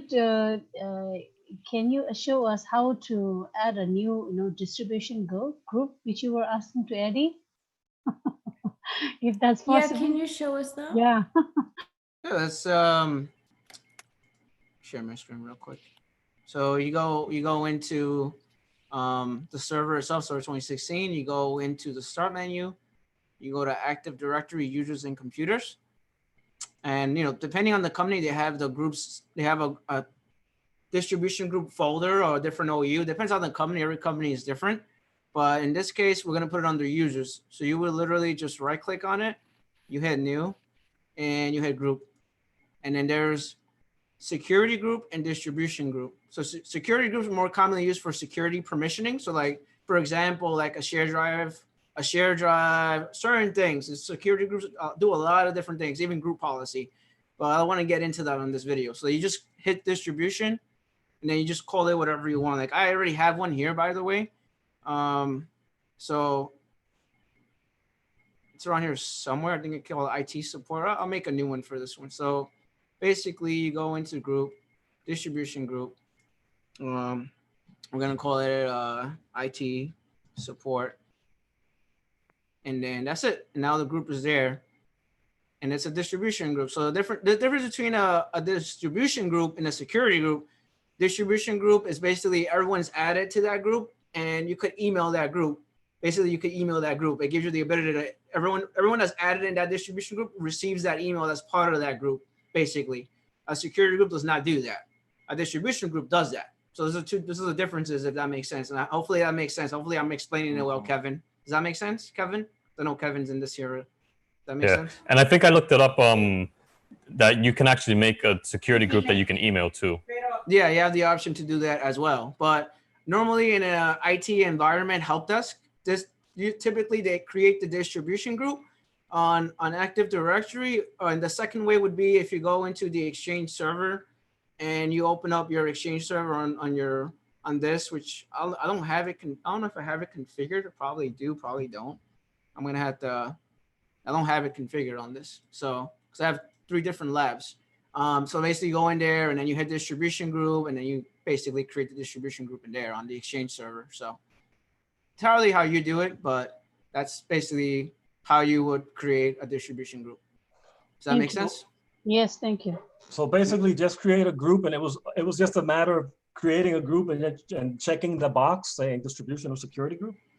I went on Active Directory. I went to users. I went to users Right. and computers, and then I right clicked on it on the users folder, the OU, and I right clicked and I hit groups, and I created a brand new group. Yeah, basically. But Eddie, Yes. I'm not done with you yet. Question Right. for you. Yes. Tell me about yourself. Tell me about myself. Well, for the past, I'm originally from New York. I've been in California for a while. For the past 12 months or so, I've been studying IT. I've been trying to, well, not trying, I've been getting certifications. I've got my A+, I've got my Network Plus. I have the Google IT Support Professional Certificate. So I've been pretty much studying to transition to a job in IT. Yeah. Can you tell me what is your greatest weakness? Gosh, my greatest weakness can be that sometimes I'm a bit too tenacious. I may, if I have an issue, I will probably I may get a little stuck on that only because I'll get kind of obsessed with it and trying to get it right. So I need to learn to ask for help a little more often. Sometimes I try to go alone, and I need to be more of a team player. Eddie. And not be afraid to ask for I can help. only see your eyes. Can I please see your whole face when I'm interviewing you, please? I just don't want to see your eyes. Yes, sir. Thank you very much, sir. Thank you. Okay, thank you. Can you tell me, how do you stay up to date with technology? Well, I'm on a couple of groups on YouTube. I actually spend my weekends with my IT trainer, Donish over at jobskillshare.org, and Kevtech and Steven's IT Essentials. I watch a lot of Kobu Man videos. So I have a nice support group on the weekends, and we spend a couple of hours a week talking about and learning about IT.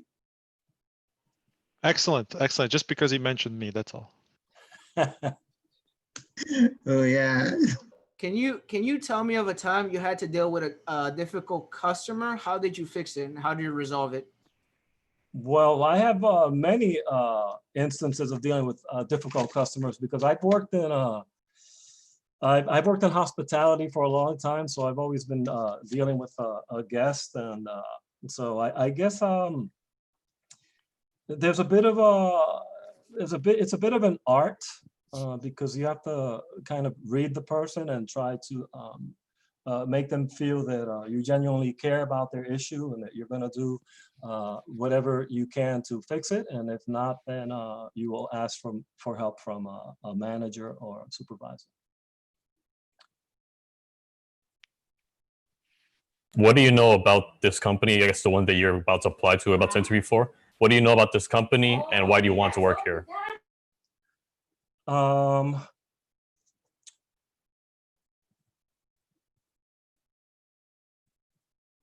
actually, I used to live in the city that I'm, so I don't know much about it. So I guess I'll have to research that. Yeah, I don't want to try to pull the wool over your eyes. I actually, it's a municipal job, so I don't, I don't have Eddie, much information. I got asked specifically in the second round what kind of company culture I would like to work for. They didn't ask me specifically what I know about the company or why I applied to them, but they asked it in a different way. What kind of culture would you like to work for? My answer was I'm very adaptable, but I would like to work for a company that that has a strong team and what did I say? Positive energy, strong teams, and like all that positive crap. Donish is coming.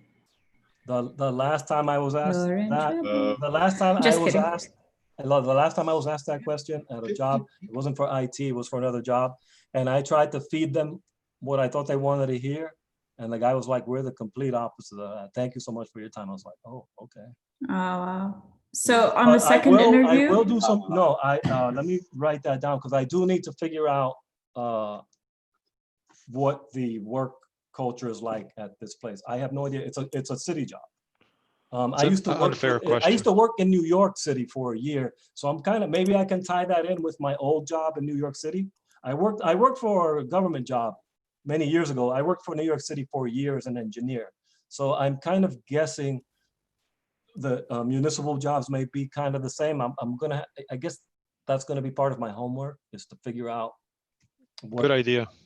Because it's kind of an unfair question, because how are you supposed to know exactly what kind of culture there are? It's like, well, if it's a tech company, right? It might be a little, casual dress code, a team. Maybe they have some sort of a team concept where they meet a couple of times a week. But this is a municipal job, so maybe not maybe. I'm going to have to look, figure out how to answer this question in a concise, non-rambling. Hey, hi, Danish. How are you guys? You want to ask any questions? I hope your ulcer or whatever it is not acting up with my mental lapses, because you. I mean, your answers are good, but I mean, I don't know. You don't want to be saying, That's- I don't know, like, I don't know this. You're totally cutting down that question in a very direct way. And I as a manager wouldn't like some of the answers the way it's ending, you know, like you're just cutting it down. You're not even flowing that. You need to have some kind of flow in these answers. And then you don't want to be saying names, because who knows Kevtech, who knows Danish? If you're gonna say Danish, who are we? They don't know us. So you don't want to use these names. You can use the term, like the platforms, maybe that's much better. You can say, okay, I was gonna say, yeah, I was a part Eddie, of. by the way, go ahead. Okay, I was a part of. For my learning, I'm using Practice Lab. Now remember, Practice Lab is a well-known, company all around the world. You could use that and they could search it. And I had one person coming from Vietnam, landed a job in Canada. They actually opened the computer in front of her. Are you part of a Jobs Cache community? Can we open this website? They opened it right in front of her, right? So if you say Danish, I mean, where are you going to find me then, right? There's no about me or anything like that. Look, oh, let me find Danish right here, right? So don't use any names. That's definitely a no-no for me, but use platforms, use Comptia certification. Even if you've done it before, or you're still learning about some certification, always use that. Always use something that's a little bit known. Like, for example, I always tell you guys, if somebody asks you, tell me about yourself, use the biggest names out there. Spikesworks. I can guarantee you, if there are people sitting in that meeting, there are going to be people that are going to know about Spikesworks. Before you get in, Haifa, let me answer another question here. If you guys were live members, you get a lot of access. Here's the thing: after in the training, in that 5 days training, you created an Active Directory group. You added people in the sales group, okay? And then after that, you added groups inside Office 365. So why would you say I don't know about groups, right? You could even if you didn't understand distribution versus security, you could have at least said that I created groups on Active Directory, I created groups on Office 365. But for more details, I'm still learning and I'm willing to learn. I'm very passionate about this stuff, right? So you're not cutting it totally down. I don't know, right? But you did that. And on top of that, remember, you guys had testout.com for 3 months. So this is the reason I pushed people that, hey, this is not over. You guys just did 30 days of this training. You guys did a lot of hands-on thing, but you now need to get to understand the theoretical learning, and that's where testout.com plays a big role, because they teach you everything more often theory-based, right? Like theory, video, practice, theory, video, practice, theory, video, practice. So if you guys would have done that, and the way I was telling you guys, when you guys are doing this training, and when you're looking at the video, ask yourself a question in each and every task. What if this becomes an interview questions? So remember, a lot of people take trainings and they want interview questions, or at the end they want technical interview questions, but people can pull anything out of there. But remember, if you had such a huge training, you could convert that training into let's say a 1,000 interview questions. Why? Because you're going to watch the video, you're going to say, hey, what if somebody asked me that in my interview question? So let me turn this into a interview question. Let me convert this into an interview question. So that any training, it doesn't matter, it has to be a Jobs Cache, but you are a Jobs Cache member. That's why I'm a little direct with you, that things were shown to you, things were given to you. How did you, it's a matter of like, did you practice it that way? If it didn't work out, if you didn't do well in this interview, but then of course this is a learning for everybody, all my members, I'm going to be very straightforward to you guys. You guys need to go back, take the training that you guys, 15 hours of training that you guys have, and turn that into an interview questions. Watch every single video. And now, of course, is everything going to be explained to you? It's impossible. You got to go to Google. You got to find that answer. You got to get into more details about it. That's what we do. Nobody can teach you every single theoretical term. And then, on top of that, they can teach you a practical thing on top of that. If you want to really become an IT professional, you got to first take the training and convert that into more self-paced learning. You're going to go to these documentations in Office 365, distribution groups. We have Office 365 special groups out there now that's specially designed for Office 365. But the only way you guys can really learn this stuff is to go back to the documentation. But here's my biggest tip for you guys. Go back to your training, convert your training into interview questions. You will see how many interview questions you guys will build based on that training. Probably 1,000. I can guarantee you that right now.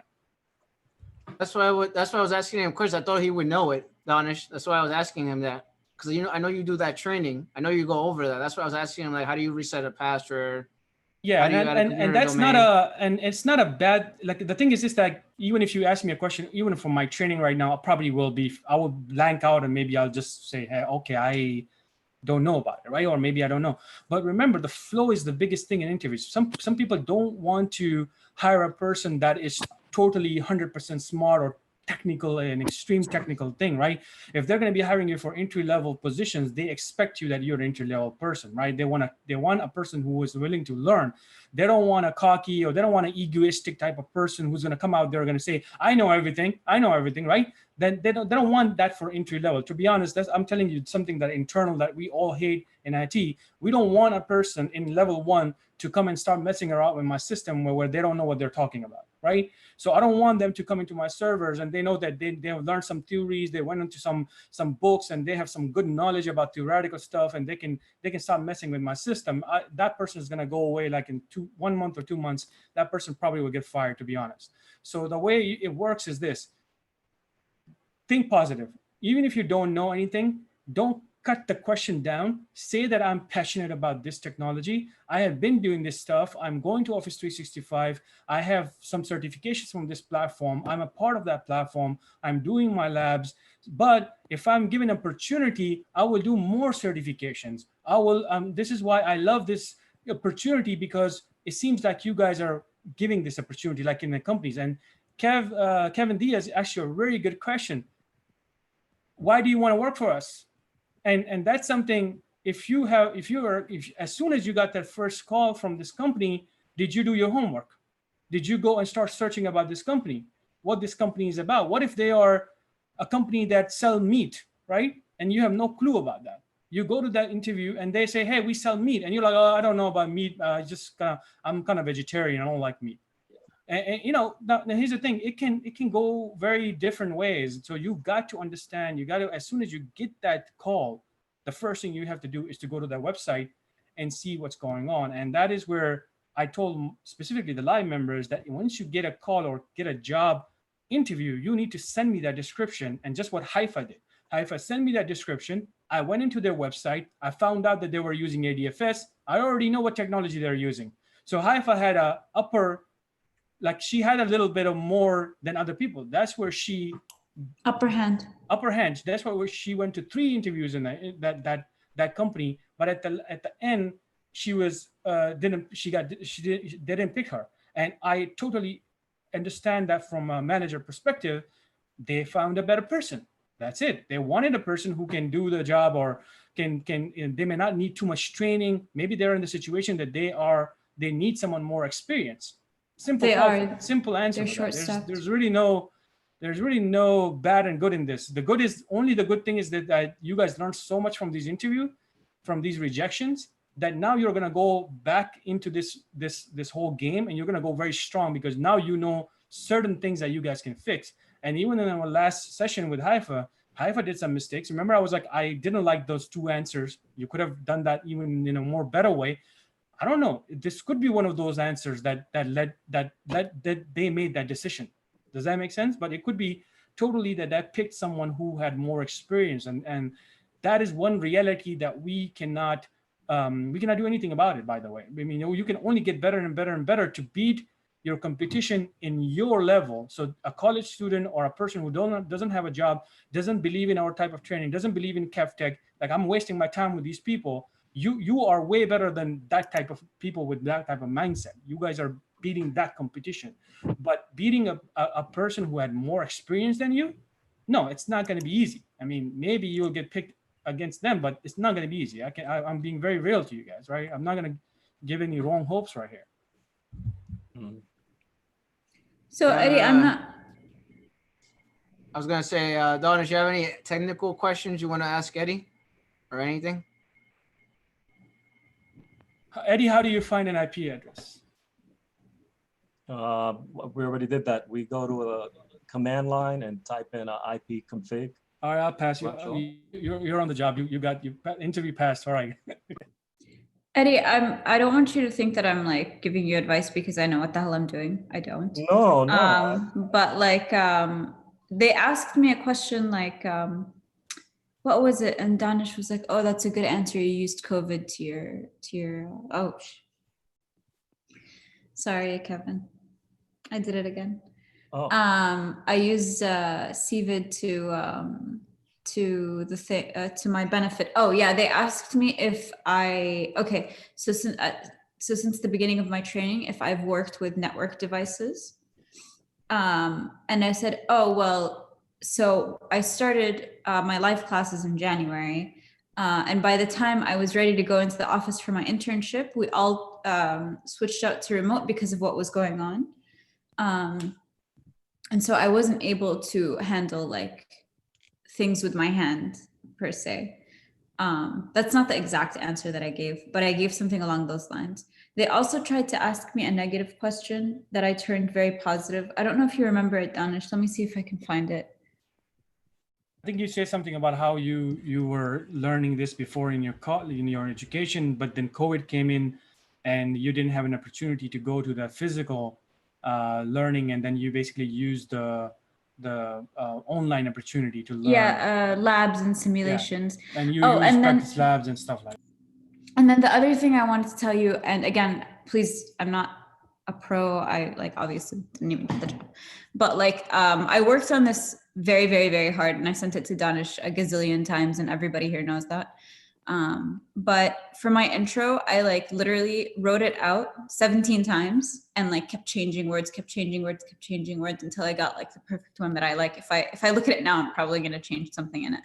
But I wanted to like read it for you just so you could hear like the words that I used. Before you read it, can you also text him this intro? Because I want him to change the intro a little bit because Eddie, I'll message it to you. Eddie, you just joined the Discord, right? Yeah.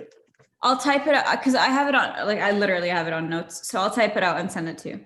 But for everybody else in here who's at level 1, this is my intro. Obviously, I just sit to your situation. But I started my IT journey at the beginning of this year. My first steps were to take live training classes where I learned how to manage users and set group policies, among other tasks in Active Directory. I also learned how to troubleshoot and manage Office 365, along with other level 1 skills. After I completed my live training, I continued and still continue learning through testout.com, webinars, practice labs, and many different professional communities, such as Women in Tech, Spiceworks, JSS, and others. I'm an active contributing member in all of these communities. So instead of saying, oh, Kevtech and Job Skills Share, they don't know who those people are. So I like to say professional communities. And then during my interview, my last interview, he asked me, how do you keep up to date? I said, on my free time, I spend it in these professional communities. We have professionals there who have 10 plus years under their belt. On Saturdays, we meet from 2 to 6 p.m. I don't say like live YouTube, I just say we meet from 2 to 6 p.m. and we discuss either ticketing, or they do mock interviews with us, or we go over A+ questions. I go into Spiceworks and read forums and different like problems and fixes for them just to educate myself. So that's how I answered the how do you keep yourself up to date. And then there was one more thing I wanted to tell you, but now I can't remember what it is. So if anyone wants to take over, and if I remember, I will come. I like your intros, great. Again, I'm not a pro or anything, but this is like. But you guys are getting this that that tell me about yourself. This is for the people who are listening. This is a question that can really change everything for you. And that's usually the first question people are going to ask. You want to get them involved in the story, and the story that has to do with this job and your skills, and not your personal stuff, right? So let me tell you, I want to ask this question from people.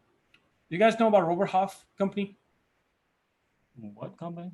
Robert Half, what is that? Robert Half. Oh, Robert Half Technology. Yeah, yeah. Robert Half Technology. Okay, that's I think what gets in millions or billions of something like that. I don't know their worth right now. But tell me this one thing: their suggestions or their articles, whoever they're making, how many people are they placing? IT people, like on a daily basis, probably, right? So would they have a better, answer than Danish, or Danish would have a better answer than Robert Half? What do you guys think? Just common sense. I think it depends on the person and personality. I mean, common sense tells me that Robert Half would have a better answer, right? Because they do this on a daily basis, right?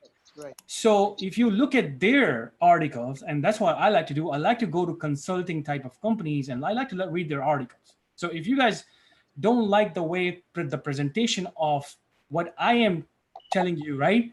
You guys should go to these type of companies who are doing this on a daily basis. That's their business. That's their business. That's what they make money off, right?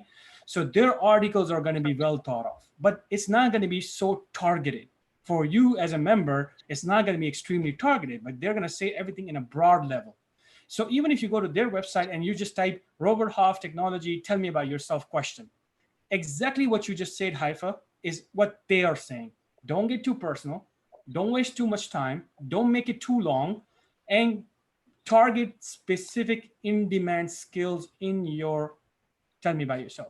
So what did you just say? Active Directory, Office 365, communities, and level 1 troubleshooting. These are the 4 big in-demand skills for this job right now, right? And just to add a little bit more, you would want to say manage users in Office Directory. Manage users. There you go. Add group policies. Add group policy. So you're along with other things. Exactly. You know? So it's not. Those are not the only 2 things I learned, but those are the main things that they want to hear. But that was like the breaking off. Like you just phase them into the story now, right? So now you're not going too deep to explain. Okay, I did directory. I did this in Active Directory. No, forget about that right now. In Office 365, no, you're not. You just say that term. You left the other detailed stuff for the other questions. Give me an example of how do you add a person in Active Directory? As I mentioned in my first question that I managed. So now you see you're using a story right now. As I mentioned, so you're telling the person that already know about this, right? Then you can just move on with the question to answer it in a very technical way. Step 1, I do this. Step 2, I do this. Step 3, I do this. Done. This is how I would add it in an Active Directory. So you are already in the story. That first lines are very, very important for people. Trust me, it makes a huge difference. But again, after that, if they want someone technical, then that's where your luck is going to be also playing a big role right here. How do you now go with this you're learning? Now, here's the thing. You may go to the interview and if you have not done your training, you have not done your training the way I wanted you guys to do. Of course, not everybody's going to be doing it that way. I mean, every instructor, every mentor wishes that my students are going to go after my training for 30 days. They're going to have this vSphere, big, powerful server, and they're going to do every single thing that I taught them. But that's 90% of the time they don't do that. I know because I look at the reports, right?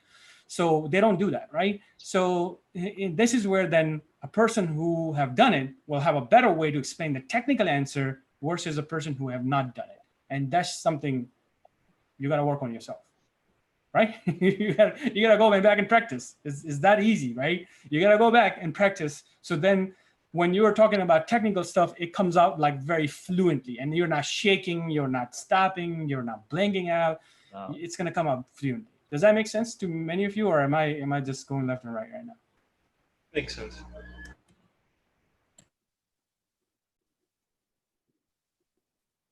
Femi, you look like you wanted to say something. Actually, I was when it was at the point when it mentioned Robert Half, I was actually indicating that yes, especially because I have a personal story with them. The same week that I had my interview with the company I work for right now, I had an interview with them as well, and it was interesting because it was like a 3-hour interview. Damn. And part of it was we had to go around. No, I think part of initially we had to go around, and then the second part we had to do like a shadow. Myself and the other guy that was there, we had to do like a shadow kind of thing with one of the guys over there. And then the third part was the questions, and it was like an hour's interview. I've never seen that before in my life. But anyways, but it turned out like just and this speaks to the case of Eifer as of last week. You would think that I'd gotten this job. Like the impression I had, it's so funny when I look back now. It's so funny.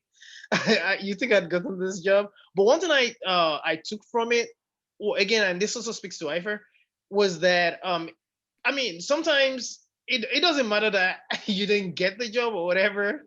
It gave me a lot of experience, and so part of it I could relate to when again when Danish was talking, because I went to some materials there, and the amount of stuff they have there, it's kind of ridiculous. And but then the other part is that they also have one thing I can also chip in quickly is that they also have their deficiencies, because there's certain things, for example, that someone that looks at maybe even videos of Kevtech or even what Danish and his group are doing, there's certain things that you would have that I regard as added quality. I mean, I'm trying to I can't find the words right now. That you wouldn't find. Okay, he called it targeted whatever that phrase is now, but you're not gonna get it with a company like people like Robert Half. So I kind of just wanted to reiterate that point in also making my other points that I also wanted to make. But what was your point? I didn't. You kind of rambled. I didn't get it. So you were driving at when he was driving at he was comparing Robert Half versus what he would offer. For example, what job skills share, for example, would offer. Oh, right. So I could relate with that because I've been to the company myself. I actually, like I said, I actually had an interview there. So I could relate with that in the sense that it's a case of you. I mean, are you being armed with what exactly you would need on the job versus something broad that wouldn't necessarily provide you with specific answers, targeted answers. Yeah, I mean, you would use your kind of like okay. Your whole training is starting from, let's say, JSS, right? So you have more to talk about in that sense. So Robert Half is going to give you a very generic answer, a very generic answer that talk about this. But then with Haifa, how she have totally specifically targeted for you is what you want to answer. So just take that copy from her, but then you want to be fluent because she's used to this answer, right? You want to be also now in your mind talking about this answer, you want to be fluent. You don't want to be like, this shouldn't be memorized like that. It should be written down in your own way and your own way of explanation, but it has to touch all these things that I just mentioned, Active Directory, Office 365 and stuff like that. I had to practice it so many times to make it sound, because again, like I have anxiety, like actual diagnosed anxiety. So like it's very hard for me when I get into interviews. So I had to memorize it and repeat it so many times to myself until it sounded like here, like I'm talking to you like this. So I can say it like this. Do you know what I mean? So, but when I first said it to Danish, I was like, I started my journey in the, you know what I mean? Like, so you have to keep practicing it. It's a lot of work to prepare for interviews. I rewatched all of my live training videos with Danish. I retook notes on top of the notes that I already took twice before of what I thought would be important. Because, you know, when you first join live training, well, for me, I didn't really know much. So I was taking notes on everything, like the little and the big. And then the second time I rewatched it, I was still taking notes on like things that I was worried I would forget. But now, because I'm 3 months in, I feel like I know a bit more. So when I'm watching, I'm like, oh, I know that. I don't need to take a note on that. But hey, this is really important. So let me like put this down. Oh, this is really important stuff. Let me put this down. So I actually rewatched all of my live training videos last week. Can I say something? Can I speak to this as well? Because a couple of you might recall that I keep mentioning the fact that I basically transferred from being a virologist into IT and being mostly self-taught. One thing I realized, and I mean, you can confirm this as well, a lot of you that are a lot more experienced, documentation if there's one thing I've realized with documentation, proper documentation, and even checking into tickets that have been done, it's helped me a lot. And you're never gonna stop writing. I think you're gonna keep writing. It's gonna help you. It's gonna help you a lot. No doubt.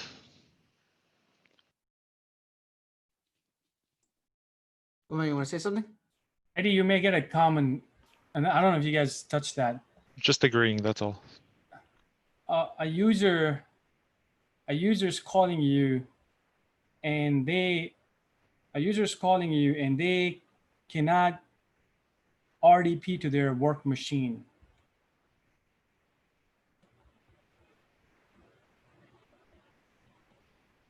Are we back to asking Eddie questions? Is that what's going on?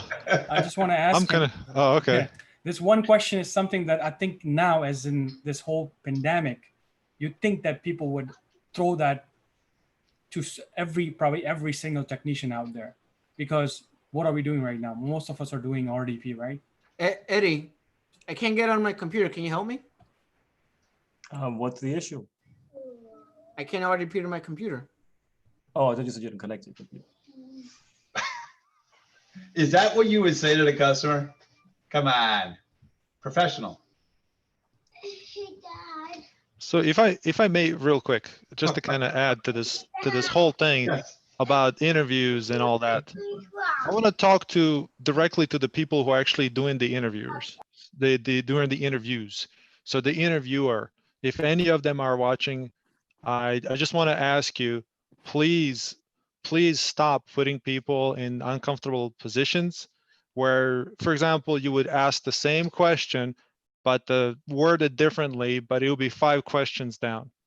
I understand there's a reason for that, but you are simply asking the person being interviewed to repeat themselves over and over again. When you do that, you can easily confuse the person where in normal situation, they would be able to present themselves at their best, but here they are trying to answer the same question over and over again. This happens a lot when there are multiple people doing the interview. It's very annoying to people being interviewed.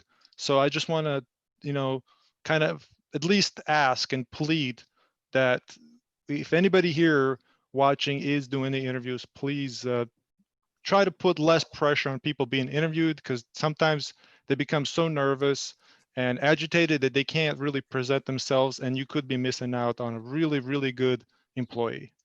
So I just kind of want to throw that out there. Question for you gentlemen that are pros. Do you think the outro also is important when you're ending the way you end your interview? Do you think it's important? Will it leave a lasting impression just as much as the intro would? What do you mean? Like which? So if you interviewed me now, I gave you my intro. You gave me all the questions and I answered them. And now it's time for us to break off and be like, oh, it was great talking to you. Thank you.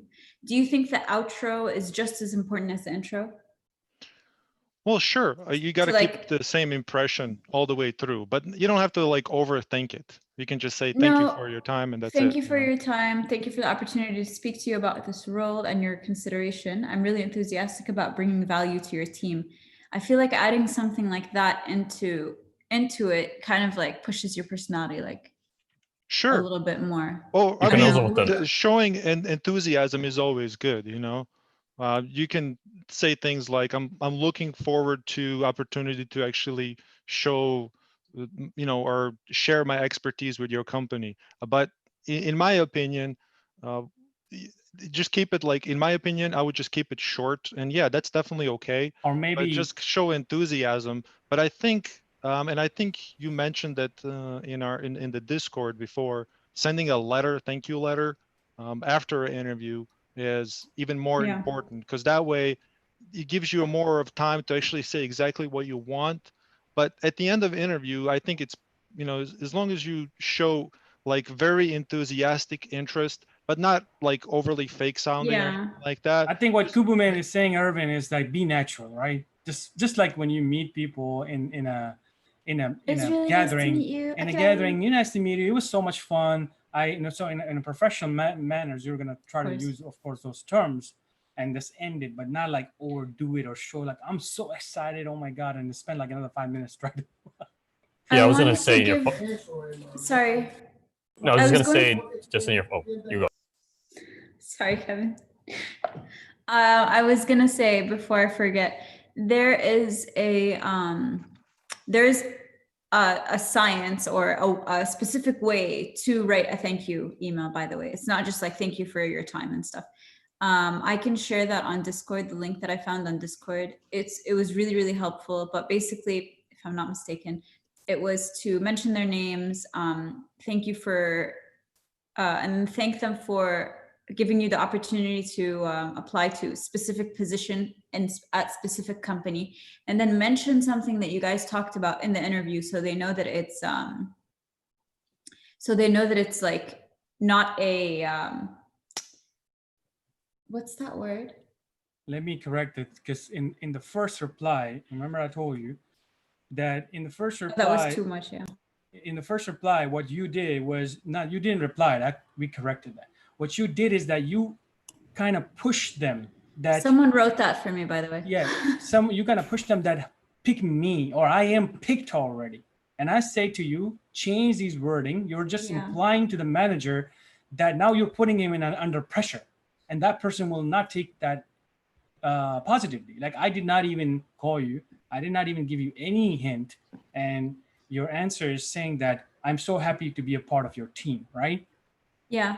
This is before the article that I looked up, by the way. And the that's, article that I looked up that, was 2 yeah. days So ago. I want to make sure that I point that, because a lot of people may take that as in like, okay, can I send an email out there? And the terms are very important when you guys, and I wouldn't do that so quickly, by the way. And that's my personal suggestion to everybody. You guys may have a different, thinking on that. I think you guys should give some time out, because these people, they're gonna get the interview. They're gonna start getting more people, and you want to give some time out there, because I feel like if somebody is doing it so quick, like did the interview after like 4 hours, I get another email from this person, I feel like, nah, this person is too pushy, right? So I will have a little different feeling on that. So I'm just saying, if every human being is different, but I have never done this that way. Like, I would always wait. I'll make sure I can even study their way of, like, you can see are they even positive, where the whole interview was positive or not. And then I would like wait, and then after the next day, the ending of the day, probably I'll just send a thank you letter. But that's really up to you, and different people have different takes on this, by the way.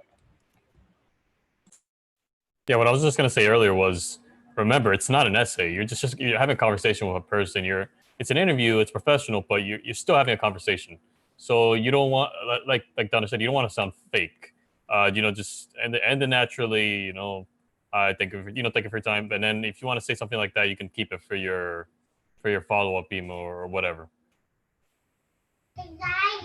Wait. The most important thing here is that we're talking about this, and Eddie has not answered the technical question. The RDP? Yes. I just go to the search icon, then I key in RDP, then enter. And then but I'm the client. I don't. You have to explain it to me as if I'm asking you for help. Okay. Do you see the little question mark on the bottom left of your screen? Can you click on the magnifying glass? Sorry. Next to the Windows icon on the bottom left, there's two icons. There's a Windows icon, and to the right of it on the bottom is a little magnifying glass. If you click on that, yeah, I clicked. You found it? Okay, now if you type RDP in the little search box, and you'll see that on top, it should say remote desktop connection. Did you click enter? And it's remote desktop protocol, not connection. Mine just says remote desktop connection. Should I? Oh, okay. You're right. You're right. I see it. I see it. Protocol. Do you see the thing on top? It says remote desktop connection. You can I see it. click on that. And then you should see a little pop-up window. This is Yeah, I see remote this desktop window. connection. Yeah, I see it. Yeah. And then so sorry, Kevin. So you wanted me to remote into his computer, or did the question turn into? No, the question was Donish's question. Donish, what's your question again? So yeah, I got what Kuman was saying. Let's not confuse him. It kind of got a little confusing right now. That's why I didn't jump in the middle. Yeah. So you have to actually think about what this question is. Like what Kevin asked you is more like walk me through, right, Kevin Diaz? It was like more of like a walk me through. So make sure you understand the question. That walk me through is more like, okay, now I'm going to tell you the steps of open it here, search it here, open it, and type the computer name. So that would be a pass for me, right? Because you know where you're going, and you correctly guided the staff member to open this remote desktop connection. But if I say, okay, my connection is not working, right? And I even add this to you right now. Let's say, because people are going to add things to make it easy for you. Let's say the user is connected to VPN. First of all, you need to know about VPN, but let's say you know about it, right? You should know about it. A user is connected to the VPN.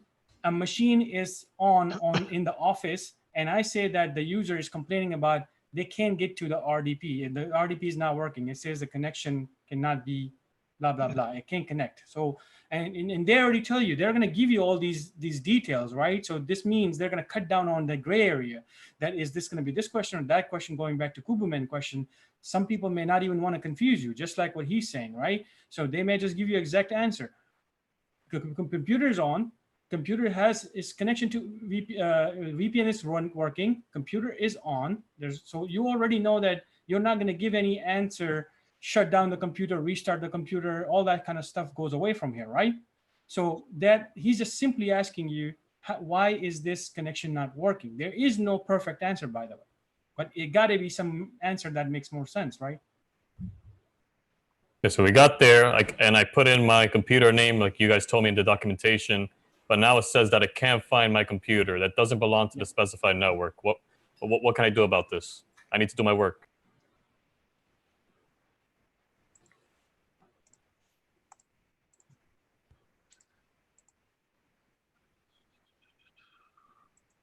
I don't know. Sorry. So what's the first thing you would want to check if I said it can't connect to the specified network? Well, I think I would have to check to see if we're on the right domain, the right network. But okay, what does that mean? How do I do that? I don't know the specifics of that. But you're at home though, so it's not even connected up to the network. They say you're connected to the VPN, so that would if you say I don't know, if you say am I on the right network, then this will tell me what, that you didn't understand VPN, right? Because as soon as I say you're connected to the VPN, you're already in my network, right? So if they say that you can't connect to the RDP, this is a very common skill. By the way, when people ask you these common interview questions with RDP or computer is not turning on, those are common, and that's why they're hiring you, because they think that you know this stuff, right? Regardless of your education, you could be a college student, you still told them that I went through some program, right? And they think that you should have learned this in the program. They think you should have learned this in A+. They think you should have learned this from any other platforms. So when they say RDP is not working, there could be other issues, by the way. There could be some deep technical stuff. But what they're asking is just, do you know the base? Do you know that common thing? So what's that common thing? If I connect to this machine and it's not connecting, then what's wrong with that? I'm already on the VPN. I'll put the computer name is correct. The first thing you should say, first I'll check if the computer name is correct, because that's a very common mistake too, right? People will put it wrong. So at least I will know that I think this person is talking sense here, because that's a common thing, right? So I'll check that. I think this person knows what he's talking about. Okay, I'll say computer name is correct. No problem. It's a correct computer name. So then you will say that. After that, you should know something about RDP. By default, when you have a computer, when you turn on the computer, by default, the RDP settings are disabled, right? You can't get into the machine. So the second thing you will say, I'm going to check the RDP connection, RDP settings inside the computer. Is it turned on, right? You see, as an interviewer, I'm gonna do another check mark. I'm gonna say, oh, okay, this person did the first troubleshooting. He knows about the second common thing. And the third, you may say that if that's turned on, am I in the right group? Because in Active Directory environment, we usually put people in the right groups if they can get in. The fourth will be more you're getting into more details now. Is there maybe a firewall issue? Is there something like that? You see, now you crossed it. You crossed that level 1 line right there. And I'm okay with you not giving me a perfect answer right from after the 2 answers right there. Because the 2 answers are so common that I think you should know. The other answers are uncommon, so I am not worried about you giving me a perfect answer. But did you try? Did you try? Were you close enough to your question as a technically? Were you close enough to give me some answer? Yes, you were. And you passed that question. Does that make sense? I just wanted to say that you never want to say, I don't know, even if you don't know, because the reality is in IT, you're not going to know everything. You just can't. It's impossible. So even if you don't know, you can at least take an assumption. Okay, well, so maybe I should check the network. Is it connected? Right? As Dennis was saying, take these steps.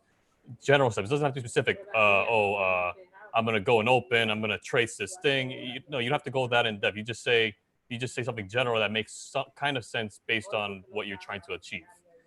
Don't ever try. Don't say I don't know unless you really just have zero idea.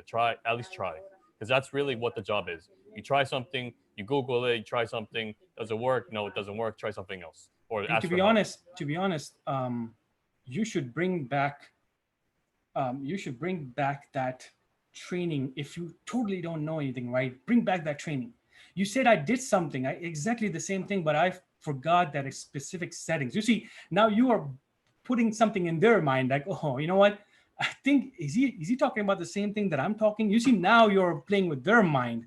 You know that you don't know the answer. You didn't say I don't know. If you straight give me that answer, to be honest, I'll take that as a rude answer, right? I don't know. I'm like, what the hell, right? Because remember, you're not an authority right here. Is that clear? Like, you're not an authority to get that job. Somebody else is. So here you're gonna bring the way you answer. You're gonna bring maybe you may have that personal or natural way of saying I don't know to people. That's your naturally in you. But remember, in the job, in the work environment, we cannot be natural 100%. And if somebody tell me that I am 100% natural on the job, that's a lie right there. I'll straight up say that you're lying right there, right? Because there are so many other things that we have to change on the job in the work environment that's what makes us, that's what they call professionalism, right? You got to be a professional. And when you go home, you're not professional anymore, you're natural then. So you cannot bring that natural I don't know type of answer that is, you think that that's my natural way of telling person that I don't know. You got to be a little unnatural right here. And that's what we call kind of like playing around with people, be a little bit more professional in a way that I don't know, but okay, I don't know. It's probably never a good answer. I mean, I wouldn't even say that. You probably say that, okay, RDP is definitely, I tried it. I know where you're going, but specifically, I don't know I'm not going to know the issue, but there are certain settings that I need to enable for this to work. Okay, so even if you didn't go to RDP settings or any other question that they throw at you, now you don't want to do this with every single question. They're going to catch it, right? They're going to be, okay, yeah, you're trying to like use a journal answer for every question. You got to twist it a little bit. Now, if you don't know the answer of every question, of course, you need to come back and do the training, my friend. You got to really then go back, right? So, yeah. But if one or two questions, you can always throw something at them that let them think about it. But okay, they're saying, you know what? I think at least he didn't give me that I don't know answer. What Kevin is saying, what I'm saying, and probably almost all of us agree that I don't know is not a good answer. I don't like that answer. If someone tells me that, I'm gonna get pissed off. Then there you go. This is your answer right there. So at least you went out there, you spinned it a little bit, you use your training, bring that training back in there, tell them that I am more than happy to learn this stuff. I'm eager to learn this stuff. I spend so much time on these trainings. I have this lab or that lab, and I can really learn this stuff. Now you're going at the end when you are, let's say you feel like you're defeated in this interview. There's no harm for you to go all out and ask them for help. I am ready to do this. I'm ready to learn this. You already messed up that interview, right? Why not give it the last chance? Why not give it the last try? Maybe someone was looking for a person just like you who said that, man, I love IT, but I'm not the kind of person who's good in interviews. And there are people who understand these feelings, just like Kubumen catch something from interviewers, just like what we say, HR people don't put this many experiences. We catch these feelings, right? There are people sitting out there, they can understand these problems, and we may bring you with happily, like we'd say, you know what, I want to train this person. I'm going to train exactly this person. Why? Because at the end, he asked for it. Because level 1 is all about that. You're just going to go there. You need to ask for that job, right? And like I say, your competition is too high, so you're going to be asking for the job. And there's no harm in that at the end. If you feel like totally you messed up, go for it. Just go for it because you already know that you messed up. Simple as that. Yeah, and I agree. And just remember, I don't know shows to me that you can't troubleshoot, which means what are you going to do? You're going to elevate it to level 2 immediately. You're not even going to try. Oh, because I don't know. That's my biggest problem with that. And I don't like, that's part of the job. You know, the way that the book puts it, they put it really nice. You see this is the solution. You see that's the solution. It's not really like that. You try things and maybe it works, maybe it doesn't. That's just the reality of how the job is. So they expect you to at least, be able to adapt to that. I really wish we recorded the thing that we did, Danish. That would have been so helpful for everyone. The one that we did the interview thing we just did 2 days ago. That would have been so helpful for everyone because you guys gave a lot of good advice on it. Yeah, but we'll do it again. I mean, we'll have many more people that are gonna come in. We're gonna be in the same situation. So what we're doing today is actually a good video as well. Same thing. I'm gonna. I know you guys want to stay, but I gotta go. Sorry. Yeah, I think it's too many hours. You guys been sitting. I was eating pizzas while you guys were doing all that crazy work on it. No worries, man. And get out of here. So Eddie, do you wanna? I gotta brush up. When is your interview, Eddie? Thursday. Thursday. Do you want to do 11 a.m. Do you want to do? Do you want to like practice? Do you want to do one-on-one practice, Eddie? That'd be good. Yes. Thank you. Before we do the interview, before you go to the actual interview, like I'll go over with stuff with you. Yeah, thank you. I appreciate it. You want to let me know? If you want me to join in with you, just give me the date and time, and I'll. Yeah, but it's gonna be like private, not here, not on YouTube. And can you please join Discord? Is he's on Discord. He's on Discord now. Okay. Yeah, he's on Discord. I'm on somewhere. Yeah. So Thursday, right? Thursday is my interview. Yeah, at 11. Yeah. Do you have time tomorrow to practice? Yes. Okay. Well, we'll do something tomorrow away from here. Yeah. Yeah. Right? Cool. Yeah, I did, Danish. I did start reviewing my videos. Yeah, it will really help. I'm still on day 1 taking notes and. I think if you think that that's too much for you right now, I would want you to go back to what we did, like with Abdul. Those are perfect videos, and the behavioral videos on. If you go to if you go to YouTube and type Kevtech mock, just type Kevtech mock interview. So his first video is gonna come up, and that's what we did with the hi-fi, and we did the whole thing. There's another one, Eddie. I'll link you to both of them on Discord. Those are really, really good videos, by the way. Cool, man. Yeah, if I may, I just want to maybe suggest maybe a slightly different approach when it comes to helping Eddie. I'm thinking, and I might be wrong about this, but I'm thinking maybe if you guys are, I don't know how you're going to do it, but if you're going to do it like, present him with a question and ask him how, to show you how to do it, maybe you show him how you would do it as if you were being asked the same question, Oh, like, yeah, for example, you yeah. pretend like you're the one being interviewed, and you kind of, so maybe he can get a good idea of how to go about it in a different way. I don't know. Just throwing ideas out there. I agree with you. I agree with that. Yeah, that's a good idea. Awesome. That's a very good idea. I agree with that. I sent you. Should I put my contact info on Discord on both JSS and your Discord, or what? No, whichever Discord you join, just start over there. We're kind of like one community. We're going back and forth. Yeah, it doesn't matter wherever you guys start a conversation, just start over there. It doesn't join both though, because there's different I'm on both. Yeah. Stuff. Okay, then yeah. I sent you messages privately. I sent you. Did you get them? In our server, we have a lot of food and pizzas and everything. If you want to come on, just kidding. Oh God. So anyone wants to say anything before I close the session? on the meeting. Can I explain something to Eddie especially, and for as many of the users who are following you, we're trying to get into IT as well. Just to add that, especially gonna using myself, my journey as well. I would say that it don't matter to me whatever happens on Thursday. Hopefully, it's for the best. First of all, do not put too much pressure on yourself. Be natural. Whatever happens, happens. There's always gonna be life after that. There's always gonna be multiple interviews. Even if you get the job, you're probably always gonna be getting all the jobs that you'd be like, you know what, it's time for me to move on. And it's not a race. It's how do you put it now? It's not a race. It's a something. It's a marathon. Well. Exactly. So I mean, that's just my take. And again, when I look at where I started from and where I am right now, it's almost like a joke sometimes, like really. So that's all I'm gonna add to it. Okay. Thank you. Anyone else want to add something to that?